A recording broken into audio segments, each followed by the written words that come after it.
ಗಾಂಧೀಜಿ ಹಿಂದ್ ಸ್ವರಾಜ್ ಬರೆಯೋದಕ್ಕೆ ಹಿನ್ನೆಲೆ ಏನು ಅಂತ ಗಮನಿಸ್ತಾ ಇದ್ವಿ. ಅವರ ಅನುಭವಗಳನ್ನು ನೋಡ್ತಾ ಕೊನೆಗೆ ಹಾಗೆ ತಾವು ಇಂಡಿಯನ್ ಒಪಿನಿಯನನ್ನು ತಗೊಂಡು ಅದಕ್ಕೆ ತಾವೇ ಬರೆಯೋಕ್ಕೆ ಶುರು ಮಾಡಿದರು. ಪತ್ರಕರ್ತ ಆದಮೇಲೆ ಜವಾಬ್ದಾರಿ ಏನು ಅನ್ನೋದ್ರ ಬಗ್ಗೆ ನಿನ್ನೆ ಮಾತಾಡ್ತಿದ್ವಿ. ಅದನ್ನು ಓದಿದಾಗ ಎಷ್ಟು ಗಂಭೀರವಾಗಿ ತಮ್ಮ ವೃತ್ತಿಯನ್ನು ಗಾಂಧಿ ತಗೊಂಡಿದ್ರು ಅಂತ. ಆಚಾರ್ಯ ಕೃಪಲಾನಿ ಒಂದು ಪುಸ್ತಕದಲ್ಲಿ ಬರೀತಾರೆ, ಭಾಳ ಒಳ್ಳೆಯ ಪುಸ್ತಕ, Gandhi his life and thought ಅಂತ, ಆಚಾರ್ಯ ಕೃಪಲಾನಿ ಬರೆದಂಥ ಪುಸ್ತಕ. ಅದ್ರಲ್ಲಿ ಬರೀತಾರೆ ಪತ್ರಕರ್ತನ ಜವಾಬ್ದಾರಿ ಎಷ್ಟು ದೊಡ್ಡದಿರ್ತದೆ ಅಂತ. ಅವ್ರು ಹೇಳ್ತಾರೆ, ನಾನು ಯಾವಾಗ ಇಂಡಿಯನ್ ಒಪಿನಿಯನ್ಗೆ ಬರೆಯೋಕ್ಕೆ ಶುರು ಮಾಡಿದ್ನೋ ಆಗ ನನಗೆ ಅರ್ಥ ಆಗ್ತದೆ ಅಂತ. ಗಾಂಧೀಜಿ ಮಾತು ಎಷ್ಟು ಚೆಂದ ಇದೆ ನೋಡಿ. In the very first month of Indian opinion I realized that the sole aim of journalism should be service.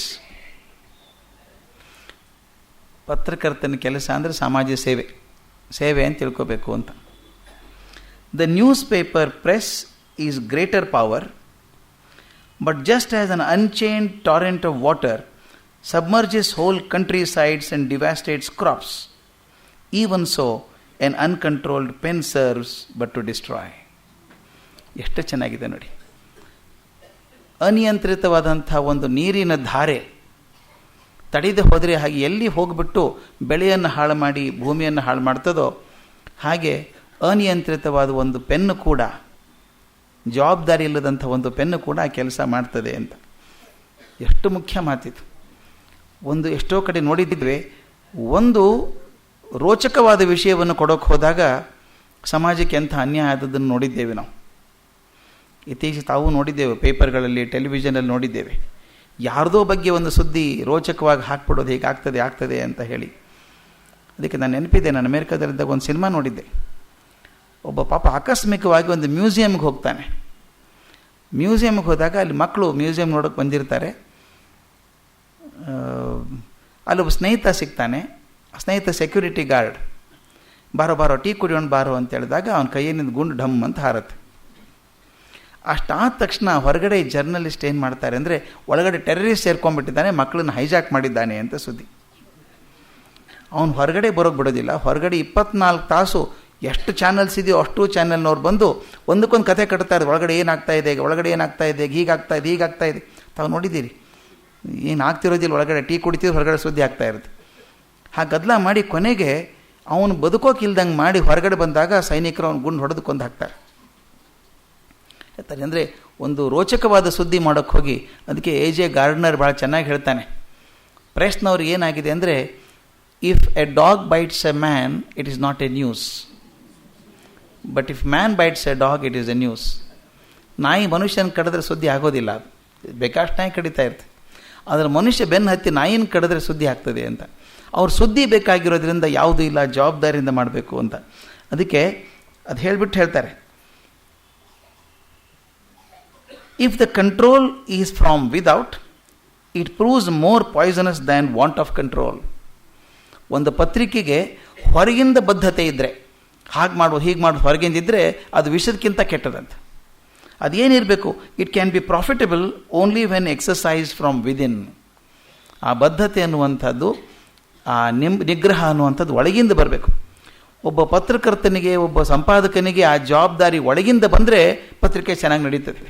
ಹೊರಗಡೆಯಿಂದ ಒತ್ತಾಯ ಕೊಟ್ಟರೆ ಏನಾಗೋದಿಲ್ಲ ಅಂತ ಹೇಳಿ, if this line of reasoning is correct, Gandhi ಹೇಳೋ ಮಾತು ನೋಡಿ, ನಾನು ಹೇಳುವಂಥ ರೀತಿ ಸರಿಯಾಗಿದ್ದರೆ, how many of the journals in the world would stand the test. ಅದು ನಿಜ ಹೀಗೆ ಇರಬೇಕಾದ್ರೆ ಜಗತ್ತಿನ ಎಷ್ಟು ಪತ್ರಿಕೆಗಳು ಬದುಕಿಯಾವು ಈ ಪರೀಕ್ಷೆಯನ್ನು ಅಂತ. ಬಹಳಷ್ಟು ಬದುಕೋದಿಲ್ಲ. ಈಗೂ ನಾವು ನೋಡ್ತೇವೆ, ಪೇಪರಲ್ಲಿ ಬೇಕಾದಷ್ಟು ಬರೀತೇವೆ, ಯಾರ ಬಗ್ಗೆನೂ ಬರೀತೇವೆ, ಅವರು ಚರಿತ್ರೆ ವಧೆ ಮಾಡ್ತೇವೆ. ಆಮೇಲೆ ಕೊನೆಗೆ ಎಲ್ಲೋ ಒಂದು ಕಡೆ ಅವ್ರು ಹೇಳಿದ ಬಹುಶಃ ತಪ್ಪಿರಬೇಕು ಅಂತ ಒಂದು ನೋಟ್ ಹಾಕಿಬಿಟ್ರೆ ಮುಗಿದೋಯ್ತು. ಇದು ಅನಾಹುತ ತುಂಬ ಆಗ್ತಾಯಿದೆ. ನಾನಂತೂ ಇತ್ತೀಚೆಗೆ ಕೆಲವು ಪತ್ರಕರ್ತರ ಹತ್ರ ಸ್ವಲ್ಪ ಜಗಳ ಕಾದಿದ್ದು ಉಂಟು. ಯಾರೋ ನಮ್ಮ ದೇಶದ ನಾಯಕರು, ಈಗಿದ್ದವರು ಹಿಂದಿದ್ದವರು, ಅವ್ರ ಬಗ್ಗೆ ಒಂದೇನೋ ಕಲ್ಪನೆ ಮಾಡ್ಕೊಂಡು ಕತೆಗಳನ್ನು ಬರೆದು ಅವ್ರ ಬಗ್ಗೆ ಅವ್ರ ಚಿತ್ರವನ್ನು ಕೆಡಿಸುವಂಥದ್ದು ಮನಸ್ಸಲ್ಲಿ ಕಣ್ಮುಂದೆ ಇರೋದೇ 4-6 ಮಾದರಿ ನಮ್ಮ ಮುಂದೆ. ಆ ಮಾದರಿಗಳ ಬಗ್ಗೆ ಕಲ್ಲು ಹೊಡೆದು ಎಲ್ಲಿ ಹೋಗೋಣ ನಾವು? ಅದಕ್ಕೆ ತುಂಬ ಜವಾಬ್ದಾರಿಯಿಂದ ಬರೀಬೇಕಾಗ್ತದೆ ಅಂತ. ಅದಕ್ಕೆ ಕೃಪಲಾನಿ ಅದಕ್ಕೆ ಆ್ಯಡ್ ಮಾಡ್ತಾರೆ. ಕೃಪಲಾನಿ ಹೇಳ್ತಾರೆ, I quote these passages to show the ideals that Gandhiji kept before himself as a journalist. ಇದನ್ನು ಯಾಕೆ ಬರೆದೆ ಅಂದರೆ ಗಾಂಧೀಜಿ ತಮ್ಮ ಮುಂದೆ ಯಾವ ಆದರ್ಶಗಳನ್ನ ಇಟ್ಕೊಂಡಿದ್ರು ಪತ್ರಕರ್ತನಾಗಿ ಅನ್ನೋದು ತಿಳಿಸೋದಕ್ಕೋಸ್ಕರ. These ideals are needed much more in these days than when he conducted Indian opinion. ಅವ್ರು ಇಂಡಿಯನ್ ಒಪಿನಿಯನ್ ಮಾಡಿದಾಗ ಏನಿತ್ತು ಅದಕ್ಕಿಂತ ಹೆಚ್ಚು ಜವಾಬ್ದಾರಿ ಈಗ ಬೇಕಾಗ್ತದೆ ಅನ್ನೋ ಮಾತನ್ನು ಹೇಳ್ತಾರೆ. ನನಗೊಂದು ನೆನಪಿದೆ, ನಾನು ಸಣ್ಣವನಿದ್ದಾಗ ಒಂದು ಮರಾಠಿ ಸಿನಿಮಾ ನೋಡಿದ್ದೆ. ಮರಾಠಿ ಸಿನಿಮಾದಲ್ಲಿ ಒಂದು ಪತ್ರಕರ್ತ ಬೇಜವಾಬ್ದಾರಿ ಸಂಪಾದಕ. ಅವನು ದುಡ್ಡು ಕೊಟ್ಟರೆ ಅವ್ರ ವಿರುದ್ಧ ಬರೆದು ಬಿಡೋದು, 4 ಕಾಲಮ್ ಬರೆದು ಅವ್ರ ಚಿತ್ರ ಹಾಕಿ ಏನೇನೋ ಬರೆದು ಬಿಡೋದು. ಅವ್ರು ಮರುದಿವಸ ಜಗಳಕ್ಕೆ ಹೋಗ್ತಾರೆ, ಏನು ಹಿಂಗೆ ಬರೆದಿದ್ದೀರಿ, ಏನು ಆಧಾರ ಏನಿದಕ್ಕೆ ಅಂತ. ಅವನು ಕೇಳೋನು, ಬೇಜಾರಾಯ್ತಾ ನಿಮಗೆ, ಮನಸ್ಸಿಗೆ ನೋವಾಗಿದೆಯಾ? ಹೌದು ಆಗಿದೆ. ಮತ್ತೆ ಹೌದಾ, ಹಂಗಾರೆ ಒಂದು ನಿಮಿಷ ಇರು, ಫಾರ್ಮ್ ನಂಬರ್ 4 ಆನ್ರೆ ಅಂತ. ಅಂದರೆ ಫಾರ್ಮ್ ನಂಬರ್ 4 ತೊಗೊಂಡು ಬಾ ಅಂತ ಶಿಷ್ಯನ್ ಕರೆಯೋದು. ಪ್ರಿಂಟೇ ಮಾಡಿಸಿಟ್ಬಿಟ್ಟಿದ್ದಾನೆ ಅವನು, ಫಾರ್ಮ್ ನಂಬರ್ 4 ಅಂತ, ಕ್ಷಮಾಪಣಾ ಪತ್ರ ಅಂತ ಪ್ರಿಂಟ್ ಮಾಡಿಸಿಟ್ಬಿಟ್ಟಿದ್ದಾನೆ. ಏನಿಲ್ಲ, ಅದಕ್ಕೊಂದು ನಿಮ್ಮ ಹೆಸರೇನು ನೀವು ಬರ್ಕೊಳ್ಳಿ, ಬೇಕಾದ್ರೆ ಹೆಸರು ಬರ್ಕೊಳ್ಳಿ, ನಾನು ಸೈನ್ ಮಾಡಿಕೊಡ್ತೀನಿ, ಅದು ರೆಡಿ ಇದೆ. ಅಂದರೆ ಅವನು ಬರೆದು ಬಿಡ್ತಾನೆ. ಕ್ಷಮಾಪಣೆ ಪತ್ರ ಎಷ್ಟು ಜನ ತೋರಿಸೋಕೆ ಸಾಧ್ಯ? ಇವನು ತೋರಿಸೋದು 4 ಜನಕ್ಕೆ ತೋರಿಸ್ಬೋದು, ಆದರೆ ಪೇಪರಲ್ಲಿ ಬಂದು ಹೋಗಿದೆಯಲ್ಲ ಸುದ್ದಿ, ಅದೇನು ಮಾಡ್ತಾನೆ? ಈ ಥರದ ಪತ್ರಕರ್ತರು. ಅದಕ್ಕೆ ಅವ್ರು ಹೇಳ್ತಾರೆ, ನನಗೆ ಭಾಳ ಹುಷಾರಾಗಿ ಬರೀಬೇಕಾಯ್ತು, ನನಗೆ ಅರ್ಥ ಆಯಿತು ಪತ್ರಕರ್ತನ ಜವಾಬ್ದಾರಿ ಹೇಗಿದೆ ಅಂತ. ಮುಂದೆ ಇನ್ನೊಂದು ಬಹಳ ದೊಡ್ಡ ಘಟನೆ ಆಗ್ತದೆ, ಅದು ಜೀವನದಲ್ಲಿ ಗಾಂಧೀಜಿ ಪರಿವರ್ತನೆ ತರುವಂಥ ಒಂದು ಘಟನೆ. ಈ ಟ್ರಾನ್ಸ್ವಾಲ್ ಸರ್ಕಾರ ಐತಲ್ಲ, ಟ್ರಾನ್ಸ್ವಾಲ್ ಸರ್ಕಾರ ಇನ್ನೊಂದು ಹೊಸ ಕಾಯ್ದೆ ತಂತು. ಕಾಯ್ದೆ ತರೋದಕ್ಕೊಂದು ಕಾರಣನೂ ಇತ್ತು ಅಂದ್ಕೊಳ್ಳಿ. ಸಾಕಷ್ಟು ಜನ ಭಾರತೀಯರು ಯಾವುದೂ ಪರವಾನಗಿಲ್ಲದೆ ಸೌತ್ ಆಫ್ರಿಕಾ ಸೇರ್ತಾಯಿದ್ರು. ಹಡಗಿನಲ್ಲಿ ಬರೋದು, ಸೇರ್ಕೊಂಡ್ಬಿಡೋದು, ಒಳಗಡೆ ಹೋಗ್ಬಿಡೋದು. ಸೌತ್ ಆಫ್ರಿಕಾದ ಅಧಿಕಾರಿಗಳು ತುಂಬ ಕಷ್ಟ. ನಿಜವಾಗಿಯೂ ಪಾಸ್ ಇದ್ದು ಬಂದವರು ಎಷ್ಟು ಜನ, ಇಲ್ಲದೇ ಇದ್ದವ್ರು ಎಷ್ಟು ಜನ ಹುಡ್ಕೋದು ಹೇಗೆ ಅಂತ. ಅದಕ್ಕೆ ಅವ್ರೊಂದು ಕಾಯ್ದೆ ಅಂತಂದ್ರು ಅಂದರೆ, ಎಲ್ಲ ಭಾರತೀಯರಿಗೂ ಹೊಸ ಸರ್ಟಿಫಿಕೇಟ್ ಕೊಡಬೇಕು ನಾವು. ಅದು ಅಲ್ಲದೆ ಅವ್ರ 10 ಬೆರಳುಗಳ ಗುರುತು ತೊಗೋಬೇಕು, ಚಿಹ್ನೆ ತೊಗೋಬೇಕು. ತೊಗೊಂಡು ಅವ್ರಿಗೆ ಹೊಸ ಕಾರ್ಡ್ ಇಶ್ಯೂ ಮಾಡಬೇಕು. ಆ ಕಾರ್ಡ್ ಹೇಗಿರಬೇಕು ಅಂದರೆ, ನಮ್ಮ ವೀಸಾ ಇದ್ದ ಹಾಗೆ. ಬೇರೆ ದೇಶಕ್ಕೆ ಹೋದಾಗ ಯಾವಾಗಲೂ ನಿಮ್ಮ ಜೊತೆಗೆ ಇರಬೇಕು. ಅದನ್ನು ಪೊಲೀಸರು ಅಧಿಕಾರಿಗಳು ಯಾವಾಗಲಾದರೂ ಪರೀಕ್ಷೆ ಮಾಡ್ಬೋದು. ನಿಮ್ಮ ಮನೆಗೆ ಬರ್ಬೋದು, ನೀವು ಅಂಗಡಿಗೆ ಬರ್ಬೋದು, ರಸ್ತೆಯಲ್ಲಿ ನಿಲ್ಲಿಸ್ಬೋದು. ಯಾರು ಭಾರತೀಯರು ಕಾಣಿಸ್ತಾ ಇಟ್ಕೋಬೇಕು ಅದನ್ನು ಅಂತ. ಅದು ಯಾಕೋ ಸ್ವಲ್ಪ ತುಂಬ ಜಾಸ್ತಿ ಅನ್ನಿಸ್ತು ಗಾಂಧೀಜಿಗೆ. ಭಾರತೀಯರಿಗೆ ಮಾತ್ರ ಯಾಕೆ, ಎಲ್ರಿಗೂ ಮಾಡೋದಿದ್ರೆ ಇಲ್ಲ, ಭಾರತೀಯರಿಗೆ ಮಾತ್ರ ಮಾಡಬೇಕು ಅಂತ ತೀರ್ಮಾನ ಆಯಿತು. ಅದಕ್ಕೆ ಗಾಂಧೀಜಿ ಎದುರು ಒಪ್ಪೋದಿಲ್ಲ, ನಾವು ಅದನ್ನು ಅಮಾನವೀಯ, ಇದು ಕೈದಿಗಳಿಗೆ ಮಾತ್ರ ಹೆಬ್ಬೆರಳು ಗುರುತು ತಗೋತಾರೆ ನಮ್ಮಲ್ಲಿ, ನಾವು ಕೈದಿಗಳಷ್ಟೇನು ಕೆಟ್ಟವರಲ್ಲ, ಹಾಗೆ ಹೇಗೆ ಅಂತ ಜಗಳ ಆಯಿತು. ಅಲ್ಲಿ ಮಿಲಿಟರಿ ಅಧಿಕಾರಿ ಒಬ್ಬ ಜನರಲ್ ಸ್ಮಟ್ಸ್ ಅಂತ ಇದ್ದ. ಮುಂದೆ ಮಾರ್ಷಲ್ ಸ್ಮಟ್ಸ್ ಆಗ್ತಾನೋ. ಜನರಲ್ ಸ್ಮಟ್ಸ್ ಅವನ ಹತ್ರ ಹೋಗಿ ಗಾಂಧೀಜಿ ಮಾತಾಡಿದರು. ಅವನು ಭಾರಿ ಬುದ್ಧಿವಂತ, ಅವನು ಬ್ಯಾರಿಸ್ಟರ್ ಆದವನೇ ಇಂಗ್ಲೆಂಡಲ್ಲಿ. ಅವನೇನು ಹೇಳ್ತಾನೆ, ಒಂದು ಕೆಲಸ ಮಾಡಿ, ಜಗಳ ಆಡೋದು ಬೇಡ, ನೀವು ಸ್ವಪ್ರೇರಣೆಯಿಂದ ಬಂದು ಸಹಿ ಹಾಕಿ ಕೊಟ್ಟರೆ, ಬೆರಳು ಮುದ್ರಿಕೆ ಹಾಕಿ ಸಹಿ ಮಾಡಿಕೊಟ್ಬಿಟ್ರೆ ಎಲ್ಲರೂ ಕೊಟ್ಬಿಡಲಿ, ಆಮೇಲೆ ಇದು ಶಾಸನ ಹಿಂದೆ ತಕ್ಕೊಂಡ್ಬಿಡ್ತೇನೆ, ಆವಾಗೇನು ತೊಂದರೆ ಇಲ್ಲ, ಎಲ್ರಿಗೂ ಮರ್ಯಾದೆ ಉಳಿತದೆ, ಶಾಸನ ತಕ್ಕೊಂಡ್ಬಿಡ್ತೇನೆ ಹಿಂದೆ ಅಂತ ಹೇಳಿದ. ಗಾಂಧೀಜಿ ಹೇಳಿದರು, ಒಪ್ಕೊಂಡ್ರು, ನಂಬಿದ್ರು. ಅವನ ಅಧಿಕಾರಿ ಹೇಳ್ತಾನಲ್ಲ, ಹಿಂದೆ ಶಾಸನ ತಕ್ಕೋತೀವಿ ಅಂತ. ಅದಕ್ಕೆ ಬಂದು ತಮ್ಮ ಸ್ನೇಹಿತರಿಗೆ ಹೇಳಿದ್ರಂತೆ. ಮೊದಲೆಲ್ಲ ಜೋರಾಗಿ ಮಾತಾಡಿದ್ದಾರೆ, ಇದು ಬೆರಳು ಗುರುತು ಕೊಡೋದು ತಪ್ಪಿದು, ಅಮಾನವೀಯ, ಕೈದಿಗಳಿಗೆ ಮಾತ್ರ ಆಗೋದು ಅಂತೆಲ್ಲ ಹೇಳಿದ್ದಾರೆ. ಜನ ಒಪ್ಕೊಂಡ್ಬಿಟ್ಟಿದ್ದಾರೆ ಅದನ್ನು. ಈಗ ಗಾಂಧೀಜಿಗೆ ಬಂದು ಅವ್ರಿಗೆ ಒಪ್ಪಿಸ್ಬೇಕಾಯ್ತು, ಸಹಿ ಮಾಡಿರಿ ಅಂತ. ಜನಕ್ಕೆ ಒಪ್ಪಿಗೆ ಆಗತ್ತಾ? ತುಂಬ ಚರ್ಚೆ ಆಯಿತು.